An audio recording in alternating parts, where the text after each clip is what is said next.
Hello, everybody. Assalamu alaikum wa rahmatullahi wa barakatuh. Bonsoir, mesdames et messieurs. I hope you guys are doing well. So we have a lot of things to cover, but first order of business, I need you to do the roll call with me. Okay? So if you're present, if you're watching live, right? That's great. It's glad to have you on. Just comment that you're here, and if you're watching on replay, you may equally comment that you are present, right? All present and accounted for. So, that's the first order of business. And of course, you must hit the like button because YouTube algorithm, yada, yada, yada. You know the thing, okay? I sometimes I'm wary. I'm like, do people know what YouTube does to independent media channels? Like, should I re-explain this every time? Because there might be somebody new who's watching. Hello and welcome. So yeah, their algorithm favors mainstream media, so that's why it helps to comment and like, etc. Right? It's even though yeah, okay. So we're gonna get down to it, right? We have a few things to cover, and it's great seeing all of you. So I just want to start out with we got a super chat over here from Rob Simmons. Thank you, Rob. Says free Palestine, inshallah, God willing. All right, God willing, Palestine will be freed. So speaking of Palestine, we're going to go through what's happening there. Okay? Second. Right. Okay. Right. We have multiple things to go through. So Netanyahu, also known as Shaitan Yahu, right? The devil. He's gone. Okay? He's gone. So after 12 years of being prime minister, he's out. Now, just a disclaimer before we continue with this video. For the sake of simplicity, we're going to say the Israeli government, but there is no Israeli government. This is, it's an illegitimate state. I mean, the Israeli so-called government is about as legitimate as the British when they were ruling India, or the Germans occupying Poland or France, right? So that's about how legitimate they are, right? So they can call themselves a government and a state, but at the end of the day, they're colonizers, right? That doesn't change that they're colonizers. So they can call themselves whatever they like, but this does not change the reality on the ground. And, this is why they try so desperately to be recognized as a state. But anyway, moving forward, right? So in the Israeli occupation, they now have a new leader. Netanyahu is gone. He's been prime minister for 12 years, and I want to walk you through the timeline of events to how this unfolded, right? So there's a good article here on Reuters with some bullet points that we'll look at, okay? So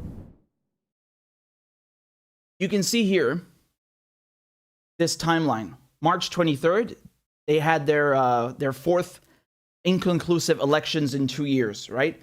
So no party won a majority. Okay, although Netanyahu's right-wing Likud, that's the name of his party, Likud, emerged as the biggest one. Okay, and Lapid, we'll get to him. His centrist party, right, came second. And now April 5th, Netanyahu, he has a corruption scandal going on. So that's still ongoing. They're very serious allegations, right? And I don't think they're just allegations. But moving on. They're the president of this occupation, right? He gave Netanyahu 28 days to form a government. It didn't happen. It didn't work, right? Then he went to Lapid, okay, and told him to try and form a government on May 5th, and he gave him also a time limit. Now, in between, we had this onslaught, this attack against Gaza, as you remember, on May 10th, and this lasted 11 days, and it's a lot of people in the occupation, in the Israeli occupation, and outside, also suspected that Netanyahu is doing this as a ruse. It's a trick in order to buy time and distract everyone from not just his corruption scandal, of course, but also from his inability to form a coalition government, right? And so, kind of just basically buying himself more time in office, because throughout his whole tenure, that's what he's done, right? He's been very a good chess player, shall we say? Yes. He's cunning, and in any case, people thought that was the case. I mean, I don't know. I guess there could be some truth to it. It's not like, it's normal in politics to have people who exploit a crisis for political gain. Yes, and it's not. I mean, my point here is that the Israelis are inflicting terrorism and occupation and suffering on the Palestinians every day. It wasn't just some 11-day thing for Netanyahu. No, this is constant, right? For going on for 73 years. So that's my point, whether he did that or not, right? But let's continue with the timeline. So after the ceasefire happened on May 21st between Hamas, who are in power in Gaza, and this was brokered by Egypt, right? So they brokered the ceasefire. After that, they had talks again about forming a coalition. And before the deadline, you remember it's a 28-day deadline. It says here, June 2nd, about 30 minutes before his midnight deadline, Lapid informs Rivlin, who's the president, he has managed to strike deals with his political allies to form a coalition government. And that as part of this deal, Bennett, yes, he's the new shaitan we'll get to afterwards, Bennett will serve as prime minister for about 2 years, after which Lapid will take over. Yes, that's actually a thing, right? So in their occupation, Netanyahu also did this with Benny Gantz, who is the defense minister, right? So they had a deal that, okay, well, after a certain period of time, you can be prime minister, right? It's like they're just sharing the... it's absurd, right? It really is absurd. But in any case, this is, right, it's not unheard of. It's the same thing you had before. So basically, Bennett will be prime minister for 2 years, and then Lapid will take over, okay? And it's kind of funny because this coalition that they formed, okay, just a second, I'll break it down for you in a second. But in any case, they had from, I think, June 7th they signed the deal, right?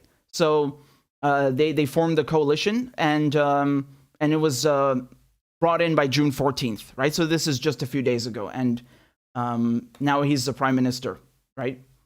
So there he is, Naftali Bennett. Now, I want to break this coalition down for you because it's kind of amusing, the way this came about.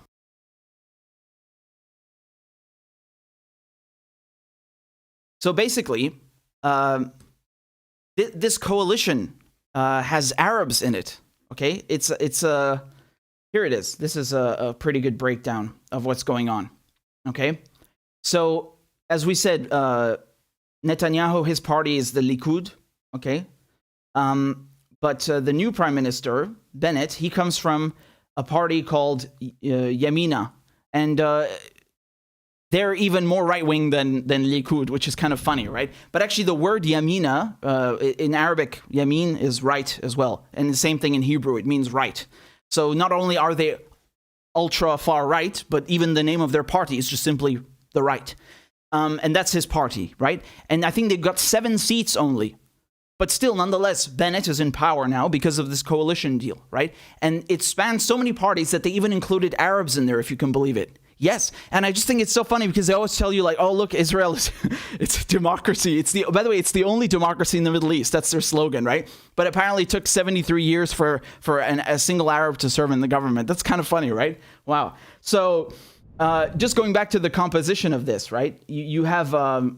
several parties here, and I very much appreciate these graphics that have been put up here by Al Jazeera and BBC. Various outlets have made them, but you can see it's a coalition of 8 parties, right? And what's funny is that these parties all got together, even though they're completely, they're on different sides of the spectrum, and they even, I think I'm pretty sure they did not want to include Arabs in there, but they were forced to.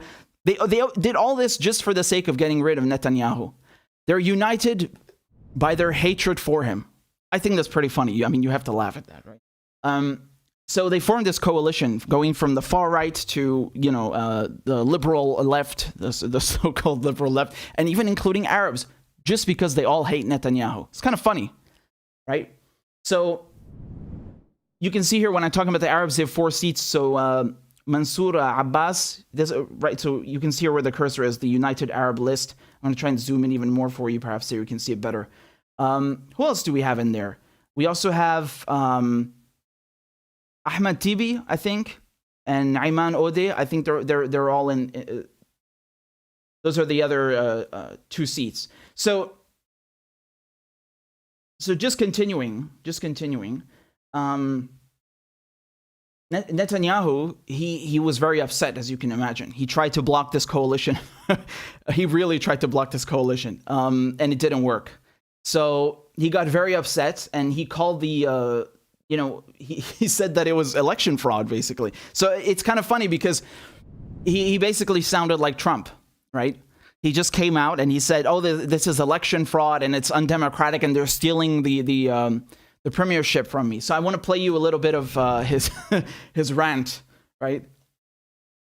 אנחנו עדים להונאת הבחירות הגדולה ביותר בתולדות המדינה, לדעתי בתולדות הדמוקרטיות. אני מחפש דבר מקביל, יש לי כמה חוקרים, לא מצאו הונאה כזאת, אין דבר כזה.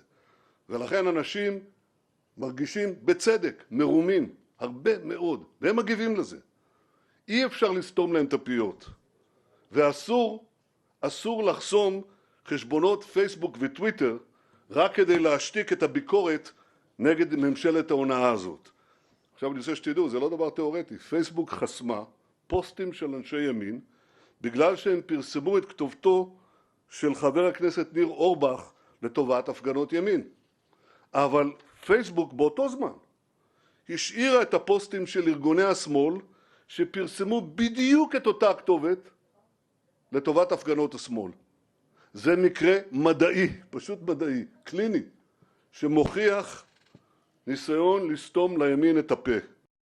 Right, so you get the idea, yes.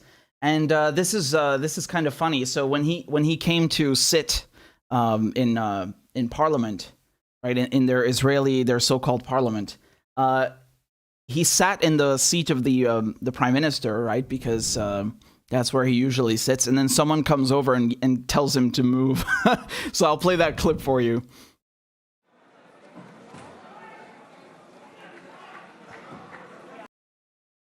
There he is, by the way. You can see Netanyahu is just saying hi to Bennett. That's Bennett. So he's the new leader of the occupation.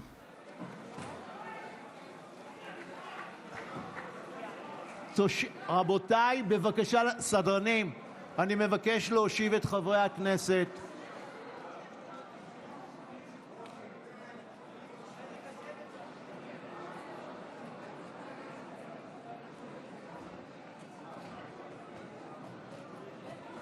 את חושבת שאני יכול להעיט על מה שלי?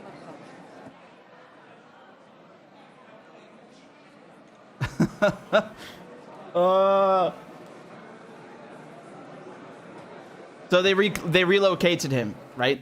They relocated him, and here were some other scenes also in the parliament. You had some of his loyalists that were whining about this, right? They were yelling. חבר הכנסת, מכובדיי,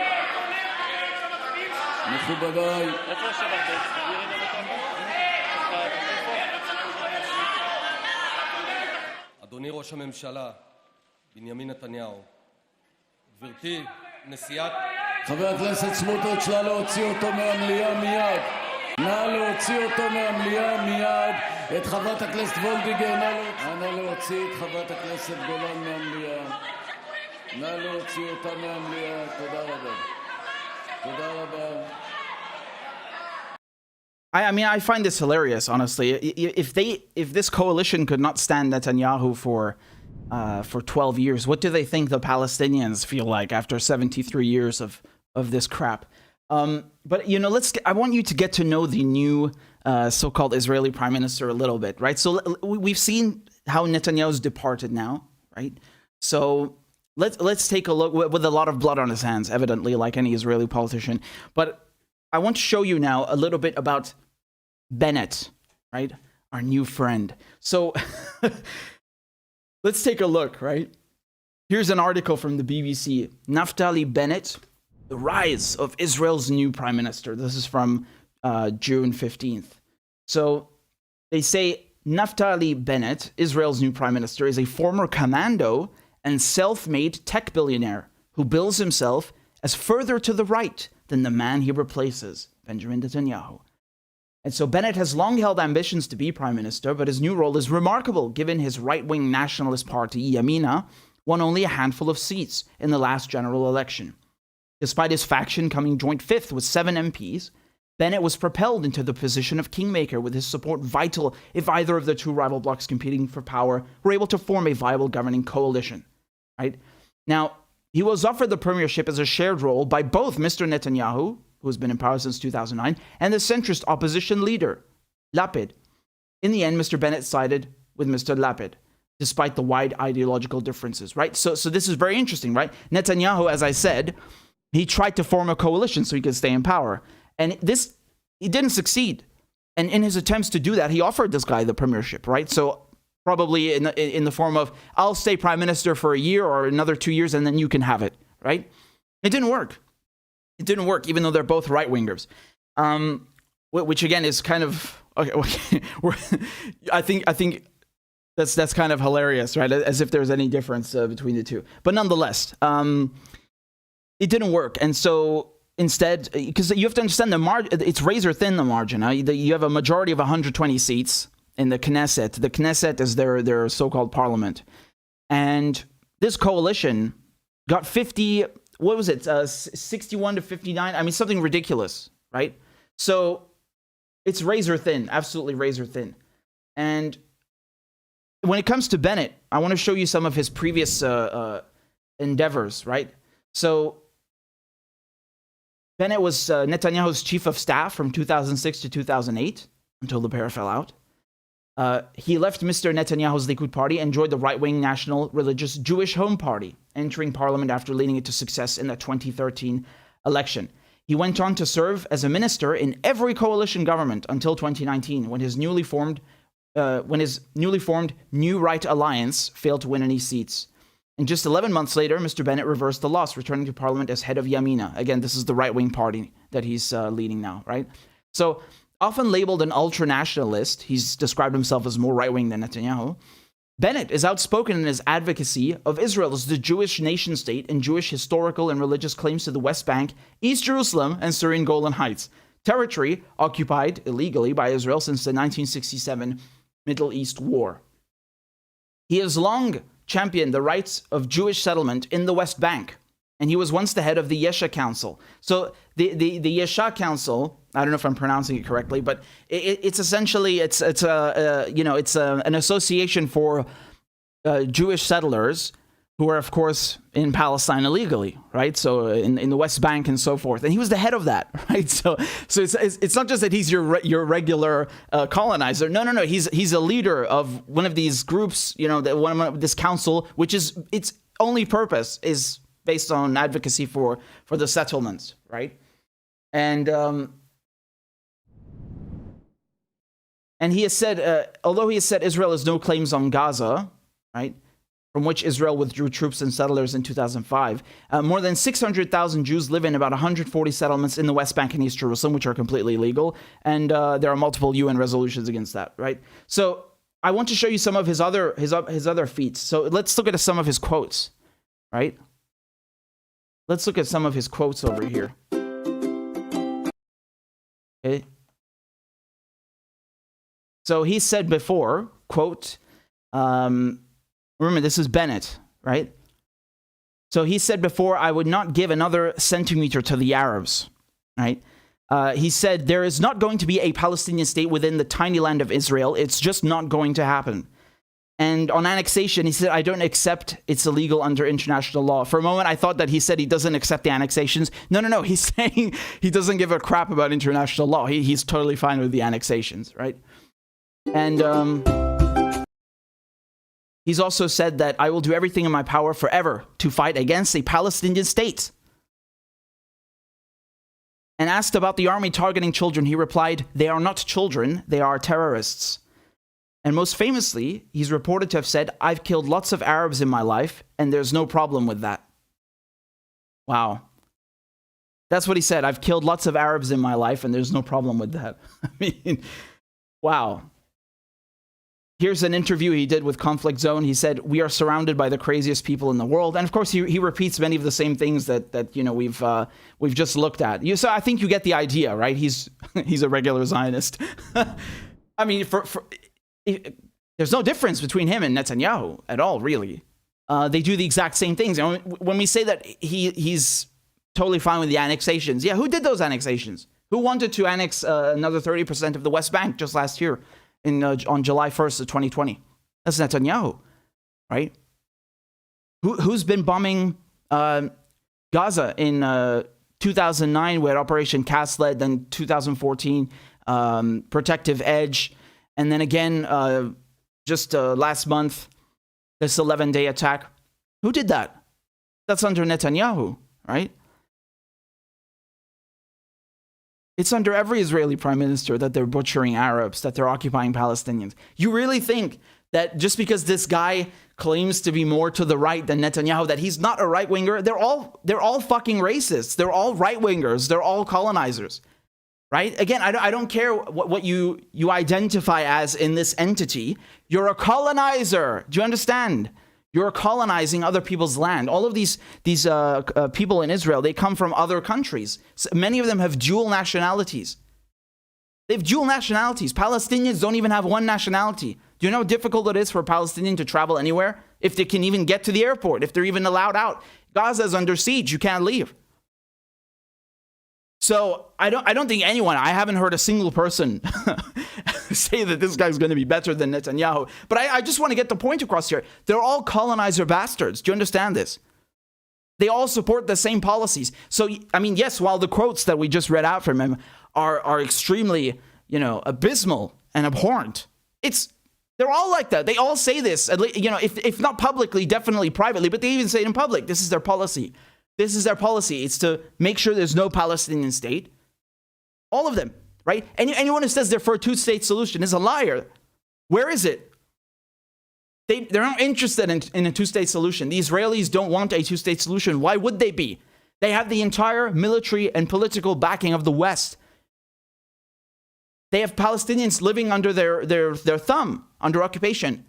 They're in a position of extraordinary power. They get away with murder, literally with murder. They just get away with it. Why would they? Why would they want a two-state solution? Why would they give Arabs another centimeter, as he says?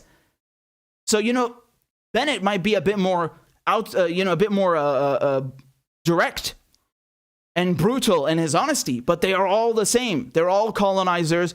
They are all murdering Palestinians, occupying Palestine, occupying Syria. This guy even thinks the Syrian Golan Heights are his. But then again, so does Netanyahu. Netanyahu went and had Trump go and recognize them, right, as Israeli, which again is extraordinary, given that when you had these UN Security Council resolutions passed, there are so many, I keep forgetting the numbers, right? 242 is the first one. But when you had that passed, even the US was for it. It passed unanimously.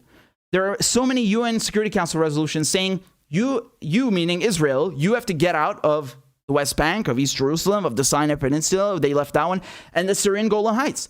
And then declaring their Jerusalem law or basic law null and void. Declaring their annexations null and void. But it's not specific to Netanyahu. They're all bastards, right? So this is just some infighting, right? It's just a political rivalry. But I do think it's funny that he's finally gotten the boot. I mean, again, don't get me wrong. I don't like to laugh at other people's misery, but we are talking about Netanyahu. I mean, this guy is the devil. Is the devil. I'd love to see the mainstream media demonize him, and correctly so, for all the blood he has on his hands. The apartheid, the same way that they've demonized Arabs and Africans and leaders in Latin America, like Maduro, like al-Assad, like Saddam, like Gaddafi. Have you ever seen the media pull an onslaught like that against an Israeli prime minister? Never. Not in your wildest fucking dreams, mate. Never. It's not happening. And yet they would deserve it more than anyone, perhaps, right? With the exception of the Americans and British. So they're all going to continue this, right? This is what is going to continue. Make no mistake. You see how they treat Palestinians? I mean, this honestly is a drop in the water compared to the bombs, right? This, what you see here, this fence, the border wall, that's mild. That's mild compared to the butchering, compared to the bombs. It's mild. And even that is horrendous and inhumane. God. So,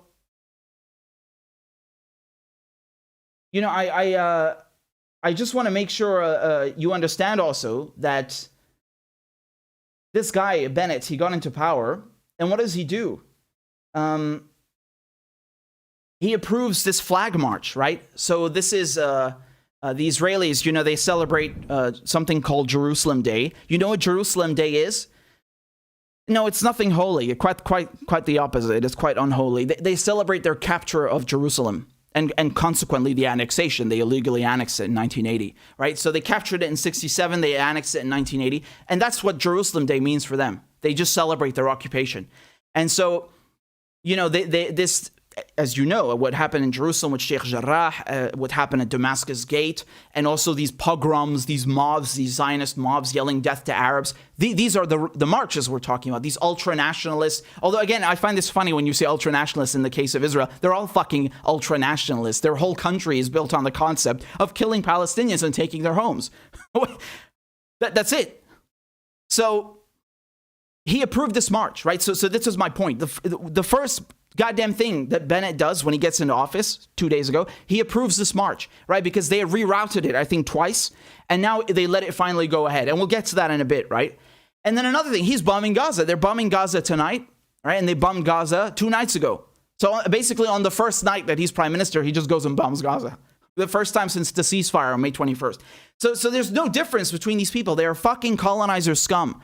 They are oppressors, right? They are foreign invaders. They are architects of apartheid, of occupation, of colonization, of imperialism. That's what they are. They're all the same. So whether one of them speaks this way or that way makes no difference. The policies are exactly the same. They believe in the same thing. They believe in stealing Palestinian land, stealing Syrian land, stealing land from every country around them, right? They believe in maintaining this occupation. They're all the same. Make no mistake. So, over here, this is from The Guardian. The title reads, "New Israeli government is just as bad as the last as Palestinian prime minister," right?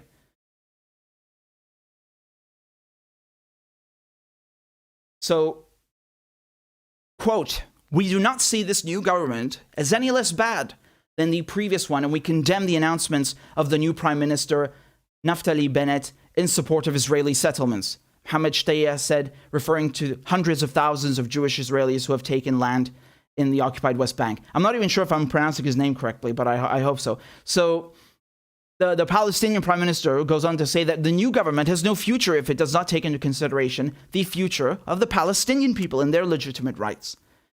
Right? And down here, of course, several world leaders publicly congratulated Bennett.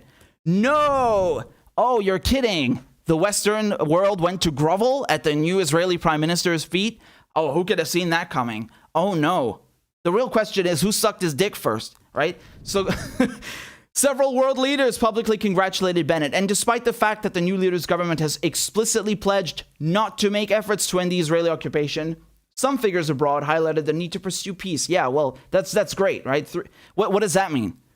It's just hot air. They say that every year. They say that every time there's a new prime minister, because nothing is going to happen. It's just talk. Justin Trudeau, the Canadian prime minister, right? He said Ottawa remains steadfast in its commitment to a two-state solution. Yeah, great. Where is it? With Israelis and Palestinians living in peace, security, and dignity without fear and with their human rights respected. Okay, well, where is it? I mean, beyond this statement, what are their efforts? Huh? And Joe Biden had a phone call with Bennett, and he conveyed that his administration intends to work closely with the Israeli government on efforts to advance peace, security, and prosperity for Israelis and Palestinians. No, listen, man. Prosperity and having a fucking state are not the same thing. So these are nice words. It's decoration, right? Oh, we want peace and security and prosperity and euphoria and unicorns. Where is the state, asshole? Where is the Palestinian state? It's been 73 fucking years of occupation. Where is the state? Not your statements, not your hot air. Where is the state? There will be no peace and security and prosperity and all these nice things to say unless Palestinians have a state, because they're living under occupation. Syrians are living under occupation. The Golan Heights are under occupation since 1967. What is this bullshit? Hot air. Hot air. And of course, the European Council President, Charles Michel, said he was looking forward to strengthening the EU-Israel partnership for... It's just the same diarrhea. They copied and pasted it. Dominic Raab, he visited Netanyahu, right, after they bombed the crap out of Gaza, right? I look forward to continued cooperation on security, trade, and climate change. Again, nothing about a Palestinian state. Zero. Nothing, because they're never going to do anything. I mean, what would you expect from Britain? Britain created this monstrosity anyway, in the first place. So, I mean, it's I don't even know what to say, man. I don't even know what to say. I want to shed light on what this means. It means jack shit. It means nothing, because Palestinians, nothing is changing for them. Do you understand this? This is what I want to underline. And they all support the same policies. There's no change. You get rid of one devil and another takes his place. That's it. That's it.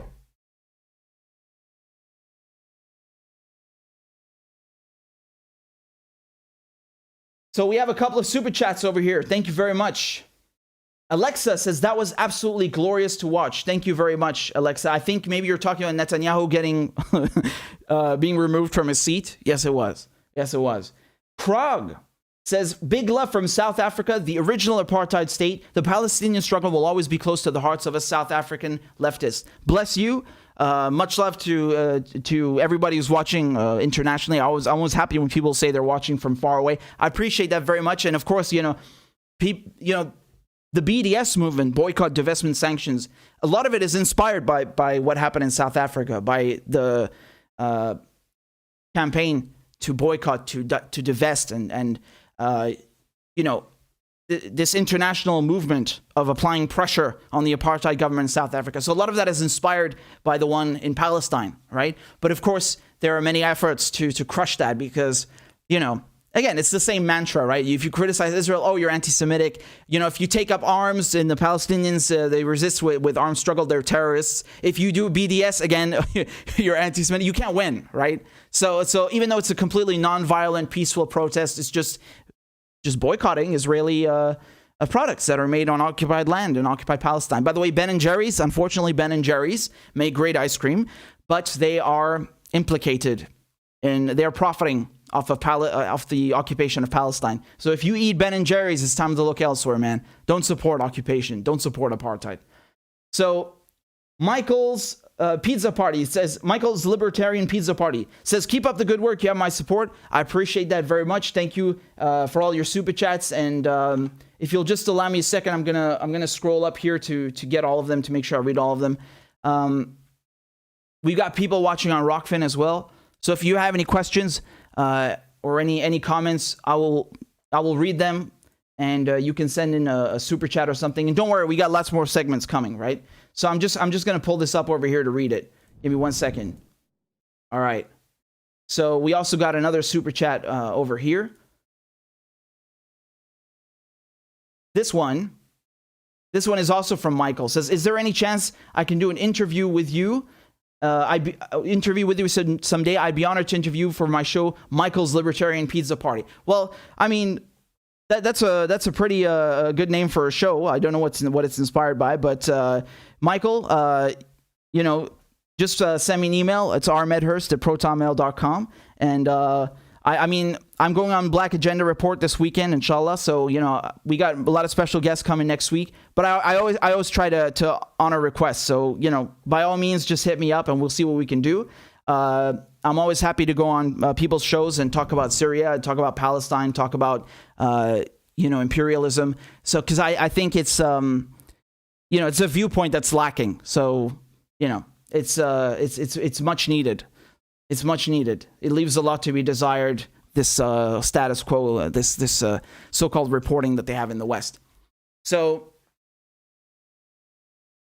all right, I'm going to continue with the next segment. And again, if you guys have any tips, go right ahead. I'll read them out. So, okay. And by the way, we have over 250 people watching. Make sure you've hit the like button, because we only have 181 likes. make sure you've hit the like button. It really helps with the algorithm. Okay, so let's move on to the next segment. We got a lot to cover. Right. Yes, boy. Righto. Oh, by the way, I love this. My SO gave me this great gift, and it says "Free Julian Assange." It's nice. So I'm very proud of my new attire. Anyway, let's move on to the next one. I actually wanted to drink something. Hold on. I'm really thirsty, man. I need to drink something. All right, I'm just gonna to avoid promoting any of these brands. I'm just gonna I'm gonna do it secretly behind the donation screen.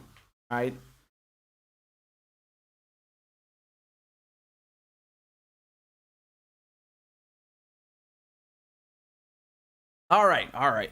We're good to go, man. We are good to go.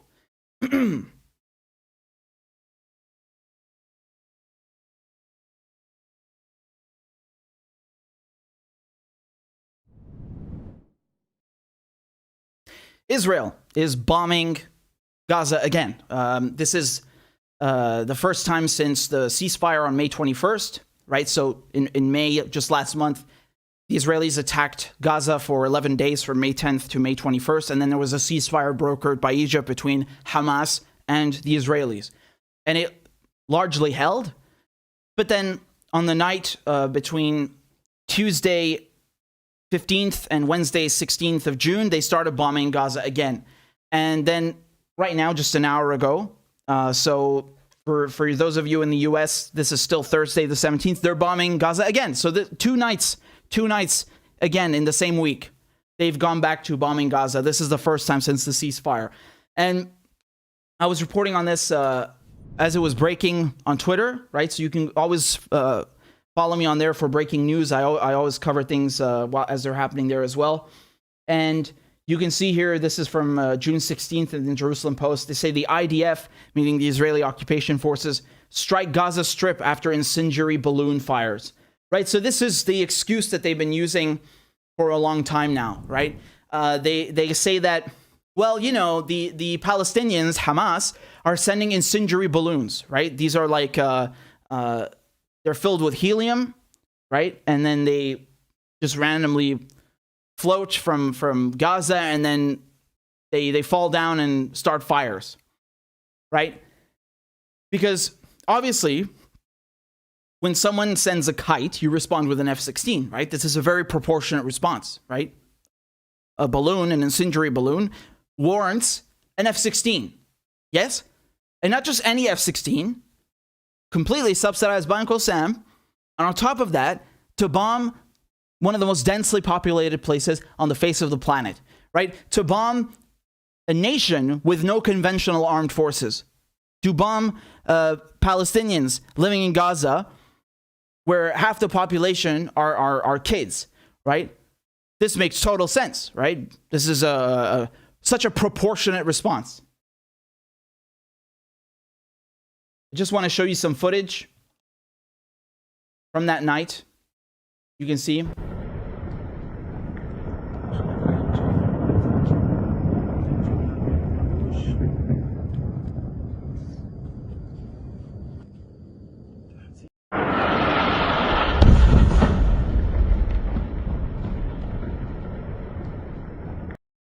Well done, right? This is what they're good for. That's all they're good for. And what's always interesting, of course, is when they tell you that, oh, the Palestinians have been sending incendiary balloons, they don't tell you why, right? They think that they think that, oh, well, you know, there are these big bad Arab terrorists, these Muslim terrorists who have nothing better to do except send incendiary balloons and start fires because they're anti-Semitic or whatever bullshit they tell you in the mainstream media, right? I love also how they leave out that, you know, Palestinians are Semitic.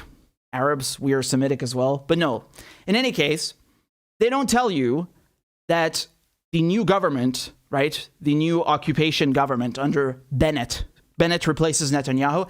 One of the first things he does, he approves this flag march, this so-called flag march, right? So for weeks, even before the attack in May, you had the Israelis trying to evict Palestinian families in Sheikh Jarrah, in East Jerusalem, which they've been illegally occupying since 1967. And in addition to that, they had imposed restrictions on Palestinians at Damascus Gate. They were banning gatherings during the holy month of Ramadan. And of course, at the same time, you had these pogroms. You had just mobs of Israelis, of racist Zionists shouting death to Arabs in the streets. I mean, we covered this on the channel, right? And with full protection of their so-called state, with full protection of their police, right? Even you would see Israelis with machine guns, with pistols, just walking around in the street, chanting death to Arabs. They were looting and breaking Palestinian stores. We covered all this. It's on the channel. There's a plethora of videos about this. And, they don't tell you about the pogroms, right? And they don't tell you that the new government approved this, and that's why Hamas were sending incendiary balloons. They don't tell you that part, right?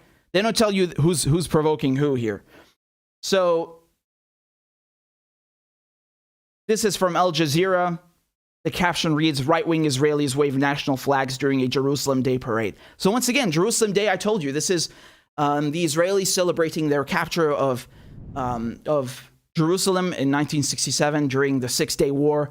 They've been illegally occupying it ever since. There are multiple UN Security Council resolutions telling them that not only they have to withdraw, but that their attempts to annex it, right, their so-called basic law or Jerusalem law, is null and void. It means jack shit under international law. It's a toilet paper. That's it.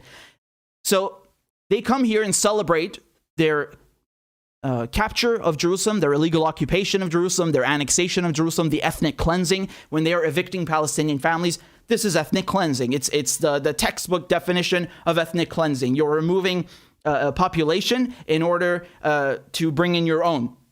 I mean, it gets no clearer than that. And that's just one instance. You please, you must understand this. What's happening in Sheikh Jarrah is one instance of immeasurable instances of ethnic cleansing. This has been going on since before World War II, right? And in 1948, you had the Nakba, the disaster, the catastrophe. Millions of Palestinians displaced internally, millions of other Palestinians, expelled, their homes stolen from them. Some of them went to Jordan, some went to Syria. Millions. Do you understand what that means? Millions of Palestinians having their homes stolen? Millions? This is one of the biggest atrocities of the 20th and 21st centuries. It's one of the biggest instances of ethnic cleansing that has ever taken place. And it's happening every day. It's happening every single day. They bulldoze homes. They terrorize Palestinians. They make up these court orders, right, with their illegal occupation courts telling them to leave their homes. Every single day. It's not just apartheid. It's ethnic cleansing. It's occupation. It's way worse than people imagine, right? So here, just reading more from the article, this is again 14th June. Israeli far-right groups are expected to participate in a so-called March of the Flags through the Damascus Gate of occupied East Jerusalem's Old City and into its Muslim corridor on Tuesday, drawing warnings from Hamas of renewed hostilities should it proceed. Heavily armed paramilitary, border police. Again, I don't really see why you can call them border police because Israel is an illegitimate state. It has no borders. So heavy armed paramilitary, border police, and other forces patrolled the streets of the city, set up checkpoints, and blocked off roads throughout East Jerusalem. Right? Iron barriers were placed outside the entrance to Damascus Gate, where Palestinians said they would gather to confront the Israelis. Again, it's an occupation. I mean, what? They're not there. They're not there just to protect anyone, to maintain order. No, they're there to oppress. They help oppress the Palestinians, and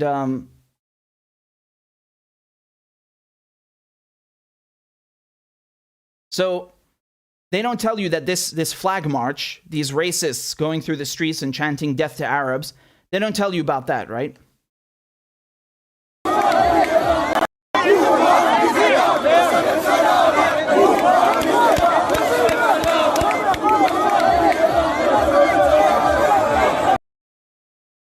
Right? And here, let me play you this. Do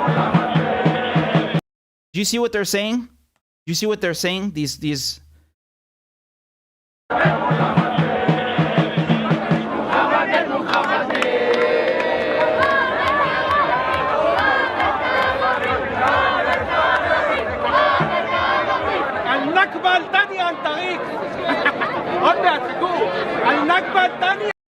I mean, look how sick this guy is. So I just explained to you what the Nakba was, right? The disaster or the catastrophe in Arabic, because all these Palestinians lost their homes, millions of them.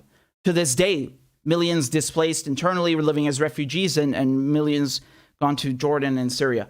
And he's saying the second Nakba is coming soon. Like, they just openly talk about committing genocide and ethnic cleansing, laughing.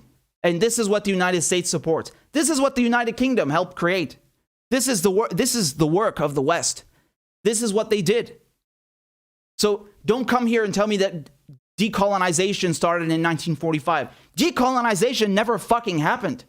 I don't care what your history books and your textbooks tell you. Decolonization never happened. Arabs, Palestinians, Syrians are still fucking living with the consequences of colonization. They're still being colonized.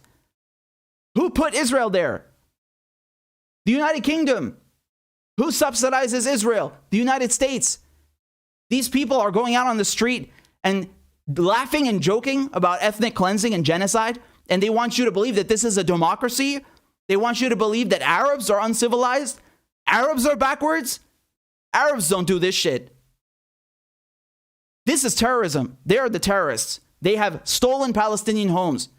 They have killed Palestinians. They have bombed Palestinians. They're still trying to steal their homes. They're still trying to annex land from Palestine, from Syria, right? I mean, they already have, and they want to take more. That's terrorism. They're still bombing Gaza right now. Right now, they're bombing Gaza.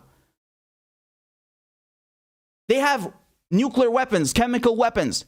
Israel has never signed the Chemical Weapons Convention, never signed the Nuclear Non-Proliferation Treaty, and then they want you to believe that Iran is a threat. You never signed the fucking treaty. You have nukes, but Iran is the threat, and there's proof that they don't have nukes. Arabs are the threat.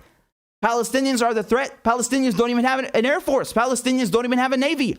Palestinians can't even go on a fucking cruise. They can't leave Gaza. Palestinians have no rights.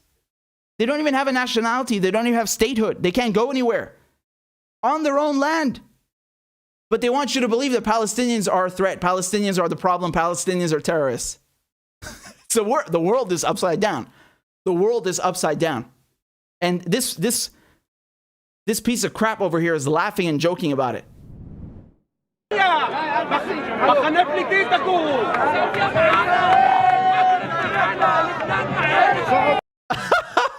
Lebanon stands with us. That's really hilarious. That's really hilarious.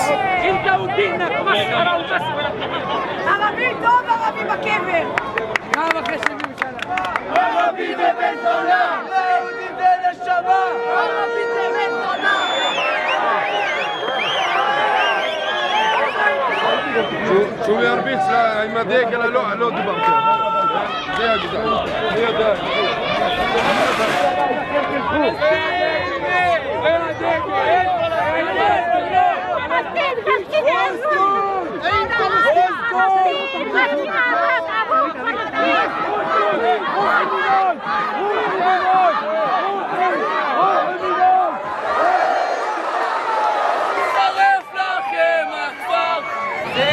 הבית שלנו. פהם עליי, בית שלנו. מוות לערבים! מוות לערבים! מוות לערבים! מוות לערבים!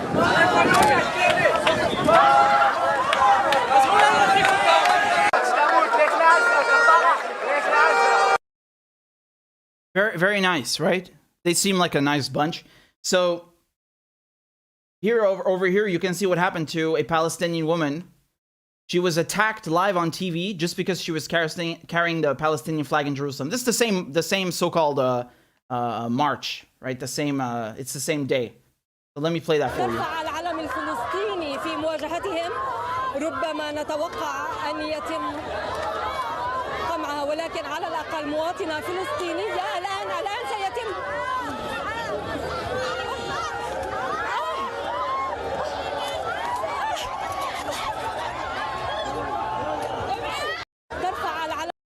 Did you see that? That wasn't just a random person. That's the so-called border police, right? They have these gray uniforms. Again, it's the occupation forces. I mean, whether it's their so-called military or their so-called border police, they're occupation forces. They are colonizers. They have come from Europe. They have come from anywhere except Palestine to brutalize, to oppress, to steal their homes, to inflict apartheid, to terrorism. That's you just saw that, right? I mean, could you imagine the fucking outrage if someone attacked, an Israeli for holding an Israeli flag? You'd never hear the end of it.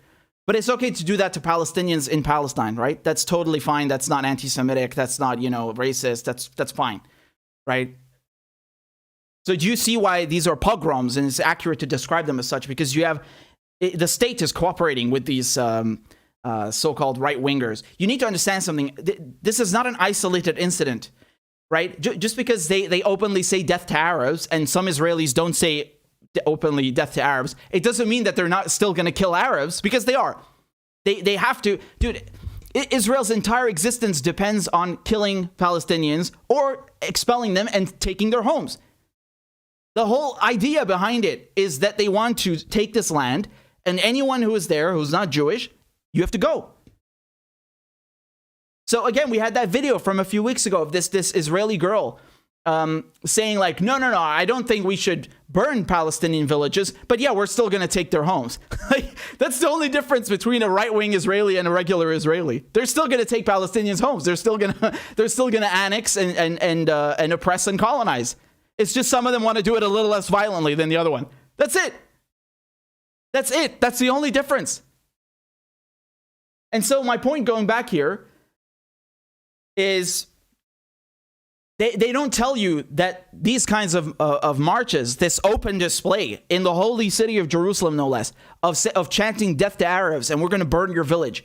They don't talk about that. They just say, oh, these Palestinians just randomly, they launched some incendiary balloons.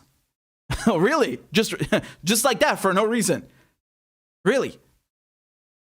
I mean, whether you agree with that or not, that's not the point here. The point is how the media obfuscates. The media does not tell you the full story. The media tries to paint a very different picture. They try to paint the picture that the Israelis are the victims. But they don't show you that the Israeli so-called state, the administration, the regime, is openly allowing these racist chants, these provocative chants to take place, these marches to take place. They don't tell you about that. They don't tell you that this is why the incendiary balloons came out. I mean, again, it's not whether you agree with it or not, but you have to give the fucking full picture. Otherwise, you're not reporting. And so, at the border, again, it's so ridiculous saying border. All of this is Palestine. It's all Palestine. It always has been, right? But just for the sake of clarity, at the border between Gaza and the occupation, although Gaza is also under occupation, under siege, you had also so-called clashes, right? Again, I don't like when they use this word because oftentimes when they say clashes, they're trying to downplay the oppression, the killing. But this is where, let's say, confrontation is perhaps a better way to put it with the occupation troops there, right? So you had counter protests in Jerusalem. You had counter protests in all across Palestine and also here in response to this march. And one of those responses was also the incendiary balloons, right? So now they've gone and attacked Gaza again. So on 17th June, so 2 days later, they've bombed Gaza again. Just about 2 hours ago.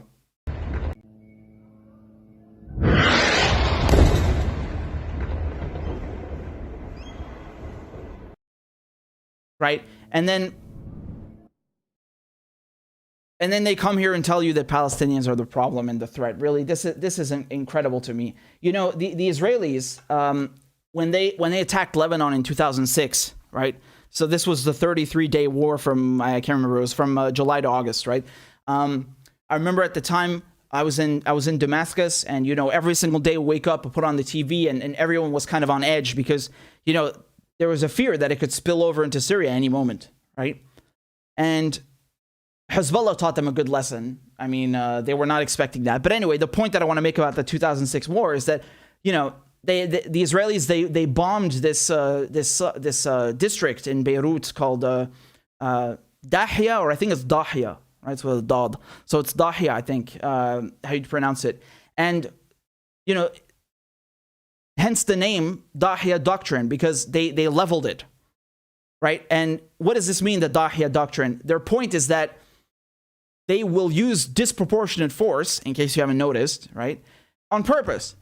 And again, I find this kind of silly because it didn't just start in 2006. They've been doing this the whole time, the Israelis. They've always used disproportionate force. They've always done asymmetrical warfare, right? Palestinians have stones or some rockets, and the Israelis have an air force and a navy and the backing of NATO and the United States and the United Kingdom. They have F-16s. I mean, that's asymmetrical. Even if the F-16 doesn't take off, it's already asymmetrical. It's already disproportionate. Palestinians don't even have a defense budget. They don't even have any conventional armed forces. There's no defense budget because there's no fucking defense.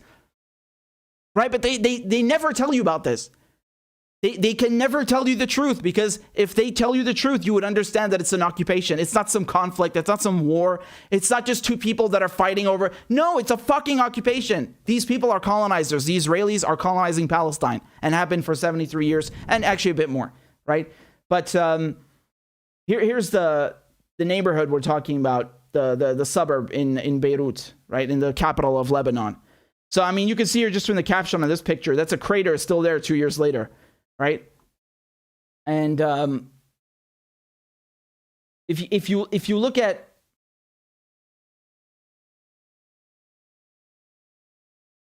the doctrine over here, just on Wikipedia, right, the Dahiyya Doctrine is a military strategy of asymmetric warfare outlined by former General Eisenkot is his name, in the Israeli occupation forces, right, which encompasses the destruction of the civilian infrastructure of regimes deemed to be hostile as a measure calculated to deny combatants the use of that infrastructure, and endorses the employment of disproportionate power to secure that end, right? So that's a bit like saying, that's a bit like saying, well, I don't like your, I don't like you, so I'm gonna come and burn down your house, with your family inside of it, so that you can't use the bathroom anymore, or you can't drink water. What the fuck? Yes, that's exactly what it says, right? So but let's be very clear. When you destroy public infrastructure, civilian infrastructure, that's a war crime. It's black and white. It's clearly spelled out in the Geneva Convention. There's no dispute about this. When you bomb civilian infrastructure like they did in 2006 and every other time they attack anyone, right? They specifically targeted residential neighborhoods, but not just neighborhoods, which is, I mean, already a war crime in of itself, but specifically the infrastructure, right? I remember them hitting the dam, I think. Let me look this up over here. Yes. The Litani River Dam. So they attacked that as well, right? They went after the infrastructure. I mean, we saw this just last month in May with the Palestinians in Gaza. What did they do? They bombed the road to Al Shifa Hospital. They bombed the clinics of Doctors Without Borders. They bombed clinics belonging to the Palestinian Health Ministry. I mean, they even bombed the offices of the press. You remember that? They always target medics. They always target doctors. They always target the press. They target the electricity went out. So you had 6 out of 10 power lines in Gaza that went out. You had a 40% drop in water because they hit this desalination plant, right?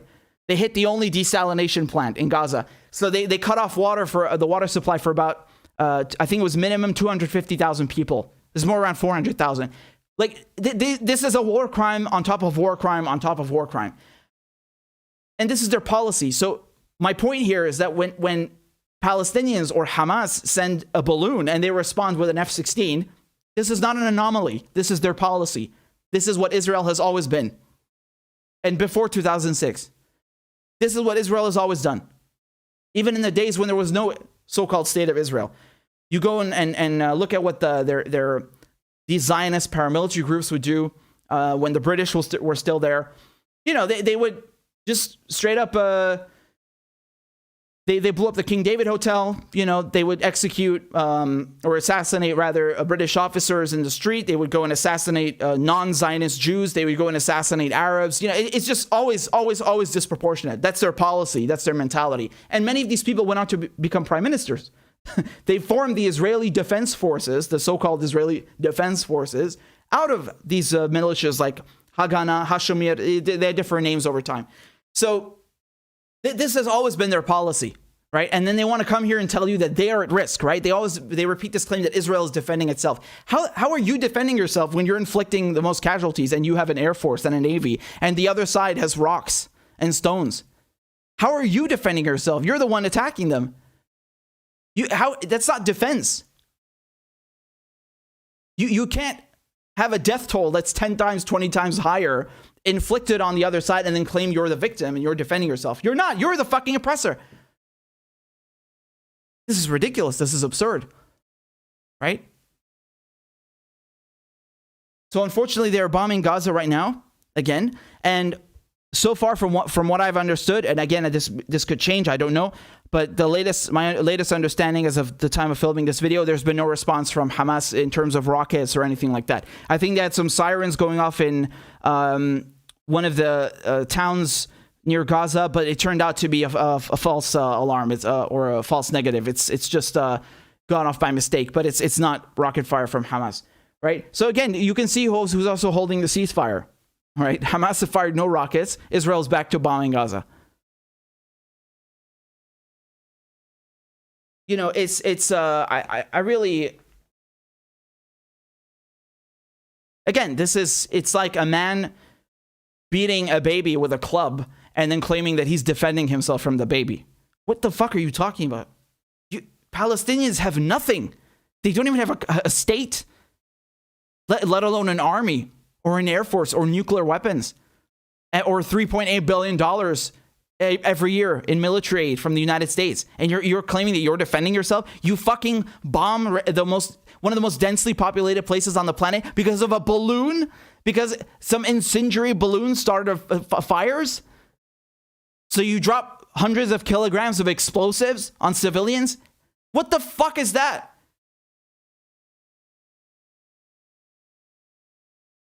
So again, just to recap, you see how they in the media, they just talk about, oh, Hamas is launching these balloons and they're starting fires. They don't tell you, though, that Palestinians are under occupation. They are resisting the fucking occupation, just like the French resisted the Nazi occupation, just like the Indians resisted the British occupation.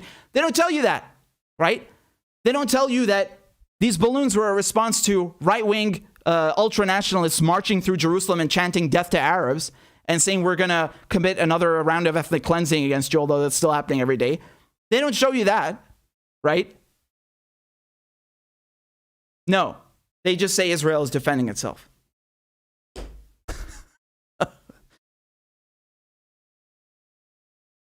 And really, it's a terrorist pointing the finger and going, oh, look, these people, they're such bad people. These people are terrorists. The hypocrisy is unreal.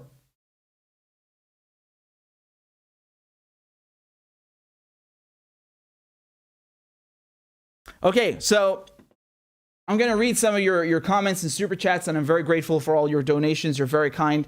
So we have 330 people watching, but only 300 likes. Make sure you've hit the like button. It helps with the algorithm. We need it a lot. So Reality Dose, thank you for the super chat, says, hey, Richard, I wanted to ask you about your thoughts over some one-state solution. Also, Palestinians' general thoughts on that. Is it even possible?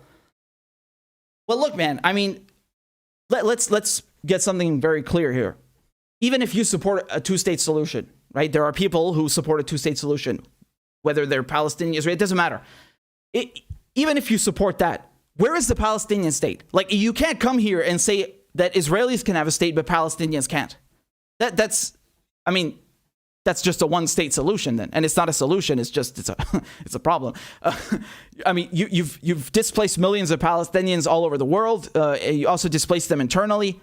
It's just one state. There's an Israeli so-called state that's recognized as a member state by the UN, but there's no Palestinian one. And of course, this is when the Zionists, this is when the apologists, this is when the defenders of Israel and this apartheid, this is when they say, well, you know, the Palestinians, they should have just accepted the partition plan. Dude, if I come to your house and I tell you you can have half of your house, and then when you don't accept, I kill your family and then stay in your house and take more of your house. How the fuck is that reasonable? Why should Palestinians accept 50% of Palestine? The British just left. They've already been under occupation for fucking decades. Why should they accept 50% of Palestine? This is astonishing. right? You had more Palestinians than Jewish immigrants, and they gave the bigger land to the Jewish immigrants who are from Europe. Right? And they tell the Palestinians they should have just accepted it. No, they fucking shouldn't have. Why should anyone accept colonization and partition of their land? I don't give a shit if the UN came up with this shit. It's garbage. So I just want to get that clear. Now my thoughts. I mean, this is very simple, man. It's a no-brainer. Palestinians, the first thing that must happen is every Palestinian family has their land given back to them, their homes given back to them. Many Palestinians still have the keys to their homes. They still have the deeds to their homes. They have fucking proof that this is their land, their home. Whether it's been demolished already or not, it doesn't matter, right?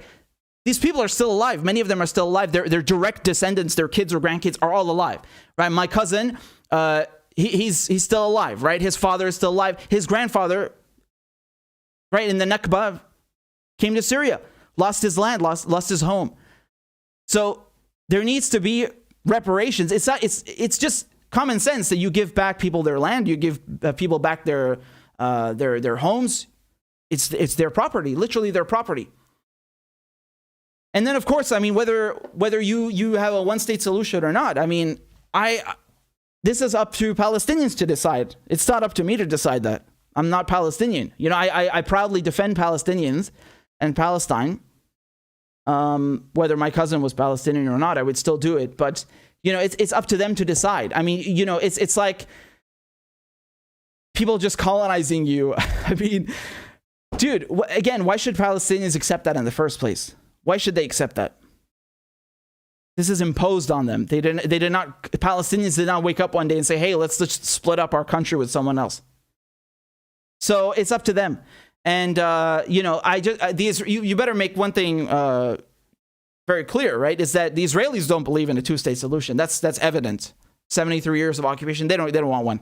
That's clear. Just look at their actions. Look at their words. The new one, Bennett, comes in. It's like, I don't even want a two-state solution. We're not going to give the Arabs another centimeter. And 8 parties formed a coalition with this guy, right? So what does that tell you? And Netanyahu is the same crap. They just take more and more and more land. And again, I just want to make another thing clear. This is not even just about Palestine. Syria, the Syrian Golan Heights. The Syrian Golan Heights, which have water. It's a vantage point. It's strategic. It's militarily very important, right? There's oil. These people, the motherfuckers, they've gone and built ski resorts there, right? That's Syrian land. That belongs to Syria. What about that? You think Syrians want to split that? They give 50% to Israelis? No, I don't think so. So it's not just about Palestine, but even if you support a two-state solution, you can't come here and tell me that Israelis can have a state but not Palestinians. No, then if Palestinians can't have a state, no one has a state. Then that's why I don't recognize it. Right? This is ridiculous. This is absurd. But you know, unfortunately, it's the Israelis who don't want. Yeah, and I say unfortunately because they're the ones in a position of power. Obviously, they're the ones who are calling the shots, and they don't want one. They've made that clear. But the very first thing, the starting point is you know, reparations. This is not even a. I mean, that is like not even a question of a state or not. This is just basic. You know, it's the most basic thing you can do. You stole something, you give it back. End of story. And then Palestinians can decide whether they want a state or not. They shouldn't be forced to accept some colonizer bullshit imposed on them by the British or Israelis or whoever else. Rob Simmons, his thoughts on the Arab members of the Israeli government, where do they stand? Well, as we've seen now, we have 4 of them, right, in the United Arab list. I don't know, man. I mean, you know, they've been criticized by others, by other Arabs, saying that, oh, well, you know, they're just trying to advance their political goals, etc., etc. I mean, again, I think that I don't think anything is going to come of that. I don't know what they think they can accomplish because, you know, it's an apartheid system. Palestinians have no recourse, so I don't even know what they think they're going to accomplish with that. I think that it's absurd because I don't, you know, it's an occupation. So what are you doing in this administration? I don't get that. I think most Arabs are disgusted by that. But again, I don't know if they have some Machiavellian strategy. I don't really see it. What is the game here? What's the plan? There's 4 seats. What are you going to do with that? All they accomplished is helping get rid of Netanyahu and then replace him with someone who's just as shitty. Like, I don't understand what this is. I don't know what's happening. I just don't know. It's bewildering to me that they would accept this. We got a tip over here from RSPinado. So thank you. I appreciate that very much. Thank you for the tip. Again, I'm going through all your questions and comments. If you have any questions or comments, just shoot. And by the way, we have a regular guest over here on the show that comes in the comments. And I think they might have changed their name. I see someone called Palestine Does Not Exist. That might be this. There's a Zionist who always comes here and starts rambling away like a madman in the comments. It's kind of funny, honestly. It's become like a running gag. I don't know if that's the same person, but anyway, go ahead, man. Go ahead. Whatever. You know, العيدة تشبع, as we say in Arabic. Just, keep blabbing. Whatever.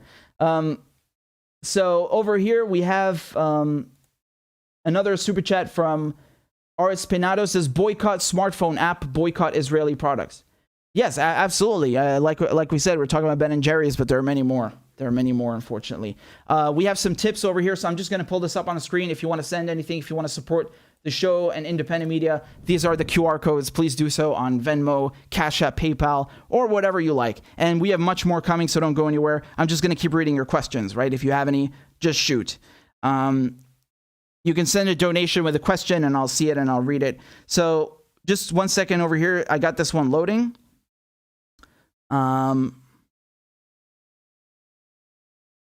Wonderful. So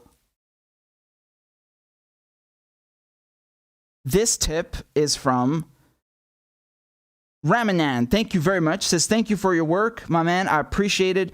That was a fierce takedown of the TYT clown Francesca. I thoroughly enjoyed it. Keep up the great work and stay clear of this Zionist scum. May the peace be with you. Thank you very much. I appreciate that. I'm very grateful for your support. And we're going to continue about TYT in a second. I got a lot to say because they came out and attacked me. She came out and attacked me. So we're going to get to that in a second, right? Anyway, over here, we got another one from... Just a second. These are loading. Oh, wonderful. We got Janice, who just signed up on Patreon. Thank you, Janice, very much. Everyone who signs up on Patreon, I'll play a crab dance for them to celebrate. So we're going to do that right now. Y'all show some love to Janice. Thank you very much for supporting independent media. Clap for that, you stupid bastard.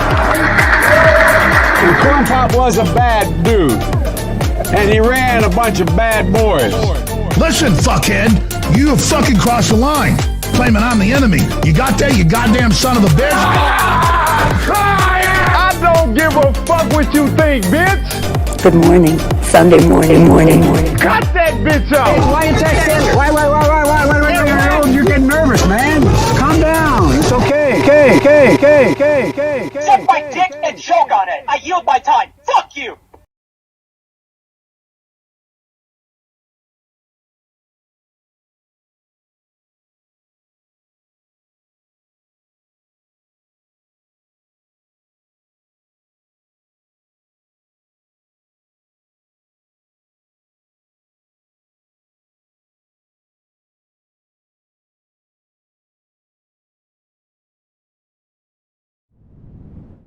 All right.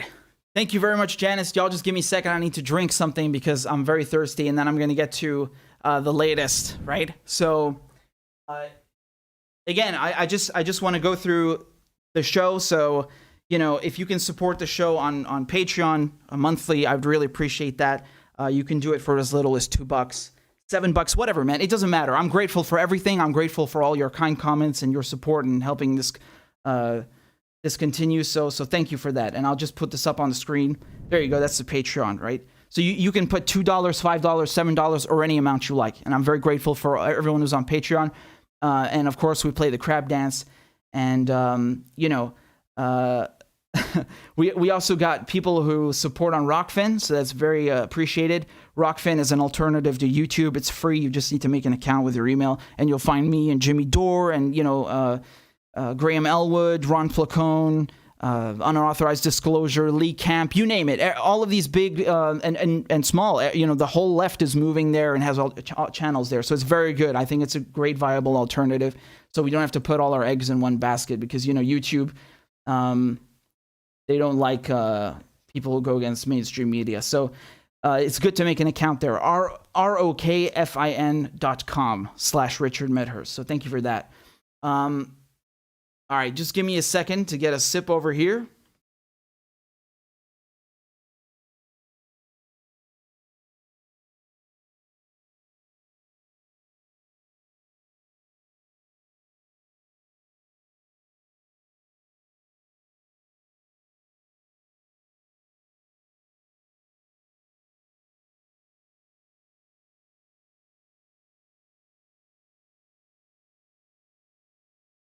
We got a donation also over on Rockfin. Revolutionary Drew says, "Are you a reformist or a revolutionist?" No wrong answer.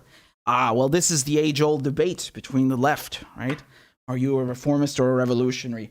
So, well, it depends on the context, right? It depends on the context. I think, unfortunately, some people leave no room for reform. It's like a bit hard to reason with them, I think you have countries or regimes that are so corrupt. It's just ridiculous. You can't do anything, right? The United States comes to mind, Great Britain, the Israeli occupation.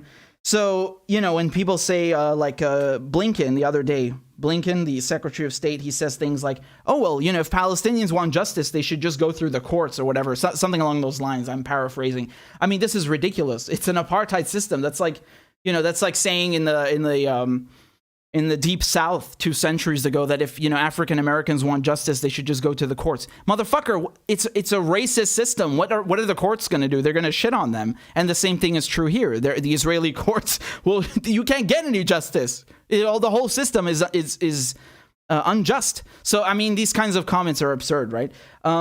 So again, there is no wrong answer. I agree with you, but it depends on the context. So, if you can specify, maybe, I hope that's I hope that's a bit more specific. So, in any case, right. So, we have a little bit of stuff with TYT to go through, because apparently, they're still at it. Right? They're still going on with their malarkey. Also, I just realized my screen was not on. Give me a second. Over here, I think you can see me now. There we go. Wonderful. Okay. So, let's see if you remember this. Again, there's back. Okay.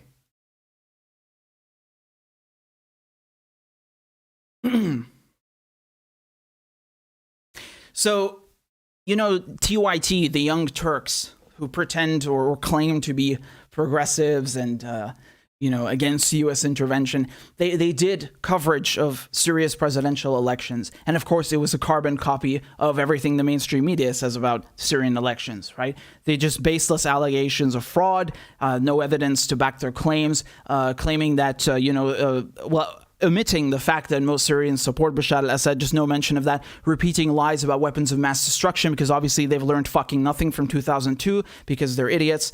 And so, just the entire CIA playbook, they just went through point by point repeating baseless claims, and then they say this is journalism. So I did a video about that because they're slandering my country, right? And they think that, Syria is some backwards country because it does not fit their ideals of Western liberal democracies, right? So they're slandering my country. So obviously I have to respond to that. And they're also just doing a terrible job at the topic. So I focused mainly on I think it was Anna and Francesca who have me blocked, by the way. So, they, well, make of that what you will. But nonetheless, Susan Sarandon, the Academy Award winning actress, right? She's awesome. She retweeted my work, right? And this is what she said. She said, highly recommend getting another opinion than mainstream media before you have an opinion on Syria. And she's absolutely correct. I think this is true for most subjects in any way. But yes, obviously here we're talking about Syria. So, you know, she's talking about my video about TYT. And Francesca, who I mentioned in the video, right? Who makes these ridiculous claims, you know, she wrote over here in response, "Oh my God, Susan Sarandon thinks I'm mainstream media. What a huge compliment. And all because I had the audacity to call Assad a war criminal who's displaced and murdered millions. Anywho," checks bank account, "anyone want to hire me? Hashtag between jobs." So, okay, I just want to make something clear first of all, right? Yeah, I know it's sarcasm, but I think what Susan is trying to say is that you're shit on Syria. Not that you're necessarily just like the mainstream media, but, you know, you happen to be. So both are equally true, right? Both are equally true. And have you realized how there's no response to any of the points? Yes? So look what she says here about me afterwards. I want to show you something. Look what she says.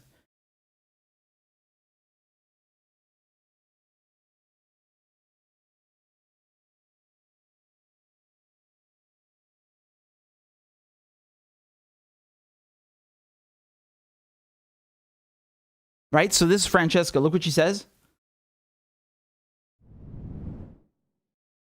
She says, "Thank you, Susan, for calling me mainstream media. I'm the stupid fucking clown referred to in the video. Big fan. I'm an independent progressive journalist between jobs right now. Anyway, if you know of any opportunities, let me know. Oh, one caveat, no Assadist money." So she's implying that I take Assadist money. Wow. Oh, guys, guess what? I have an announcement to make. Apparently, all of you who've donated on PayPal and have been so generous to donate in general and also join on Patreon, where I read out your names literally every time someone donates or goes on Patreon. Apparently, you are all Bashar al-Assad. Congratulations, right? So this is news to me, right? And I mean, do you see how they can't answer a single point? When I made my video about the Young Turks, yes, I called her a stupid fucking clown, but that was generous of me. And frankly, that's an insult to clowns. I went through points. She said that Bashar al-Assad controls the opposition. I replied to this point, this claim that she is making. They said that the candidates were chosen by him, or may have been chosen by him. I responded to this point.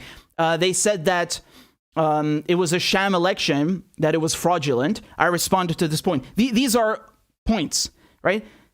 Here, she doesn't do any of that. She completely ignores this. So she just talks about personal things, right? She says, "Oh, you called me a stupid clown." Yes, because you are a stupid fucking clown. And then she says, "Oh, you take Assadist money." And again, it's a libelous statement with no proof. Because this is what people at TYT do. They are fucking gutter journalists, right? This is not journalism, what they do anyway. It's conjecture, it's repeating what the mainstream media says, and then they smear you. They make up smears, right? Because what she's doing is trying to attack my integrity as a journalist, right? That's what she's trying to do, is like, "Oh, you take money." This is hilarious. And it has nothing to do with the fucking elections. Do you see how she's unable to counter anything? Not one goddamn point in the video, and does not even bother doing that. This is clownery. These people are so fucking dumb. Again, you know, even I did not attack their integrity in such a manner. Now, they've taken Clinton money. Yes, this Katzenberg money, whatever that is. And even then, what did I tell you guys? I said, I don't think that plays that big of a role because they're just dumb, right? So I'm not even attacking their integrity. I'm just saying they're ignorant because they don't know what they're talking about. And then what does she do? She comes and tries to attack my integrity and doesn't respond to a single point. They're so fucking hilarious, right? And they do the same thing with Jimmy Dore. They do the same thing with Aaron Matei. They just come up with smears because they don't know how to actually respond to anything to do with fucking journalism or politics, right?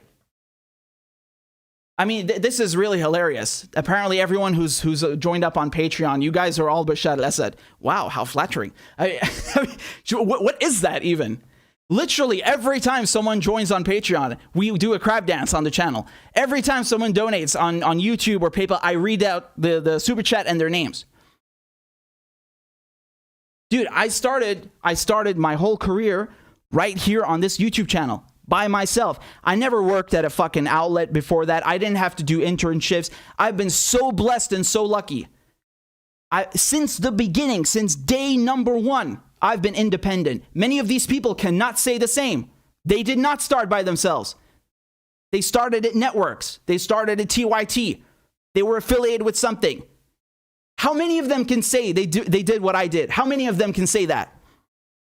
So you want to come here and talk about being independent? You don't know the first fucking thing about being independent. You wish you did, motherfucker. You wish. You wish. You want to come and attack my integrity and make up bullshit because you don't know anything about Syria? You don't know anything about imperialism? You don't know anything? Just proving again how ignorant they are. So they want to come here and talk about that, man. I started here from day one by myself on this YouTube channel. I built all of this by myself, and I've been very blessed. Thank God. Alhamdulillah. I've been so blessed to be successful. It's thanks to you guys. It's thanks to every single one of you. That's the meaning of being independent. And then I was afforded new opportunities in addition to what I built, to the foundation that I laid here by myself, independently, in the true meaning of the word independent. Right? I was afforded great opportunity to have a show on Press TV where I call the shots. And that was made very clear from the beginning. I have videos and articles on RT where I call the shots. I pick my own topics in both cases. I talk about what I want to talk about. That's the meaning of independence. They fucking wish they could have something like that. And how many of them can say that they started like I did, right here on YouTube, on their own, no affiliation, with no one?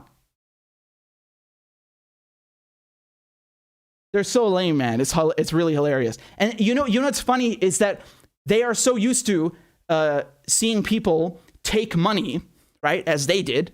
Although even then, I made the point that they're just ignorant. I genuinely think they're dumb. It's not just about money. Because if they took the money and that changed their opinion on Syria, that would imply that they actually know what's happening in Syria and then made a conscious decision to change their opinion and report something else. I don't think they have any clue what's going on in Syria. They're just ignorant. So they think that everyone who works in journalism and says something that they don't like takes money. Listen, I want to explain something very clear here. I do not, first of all, I do not take Assadist money, whatever that means.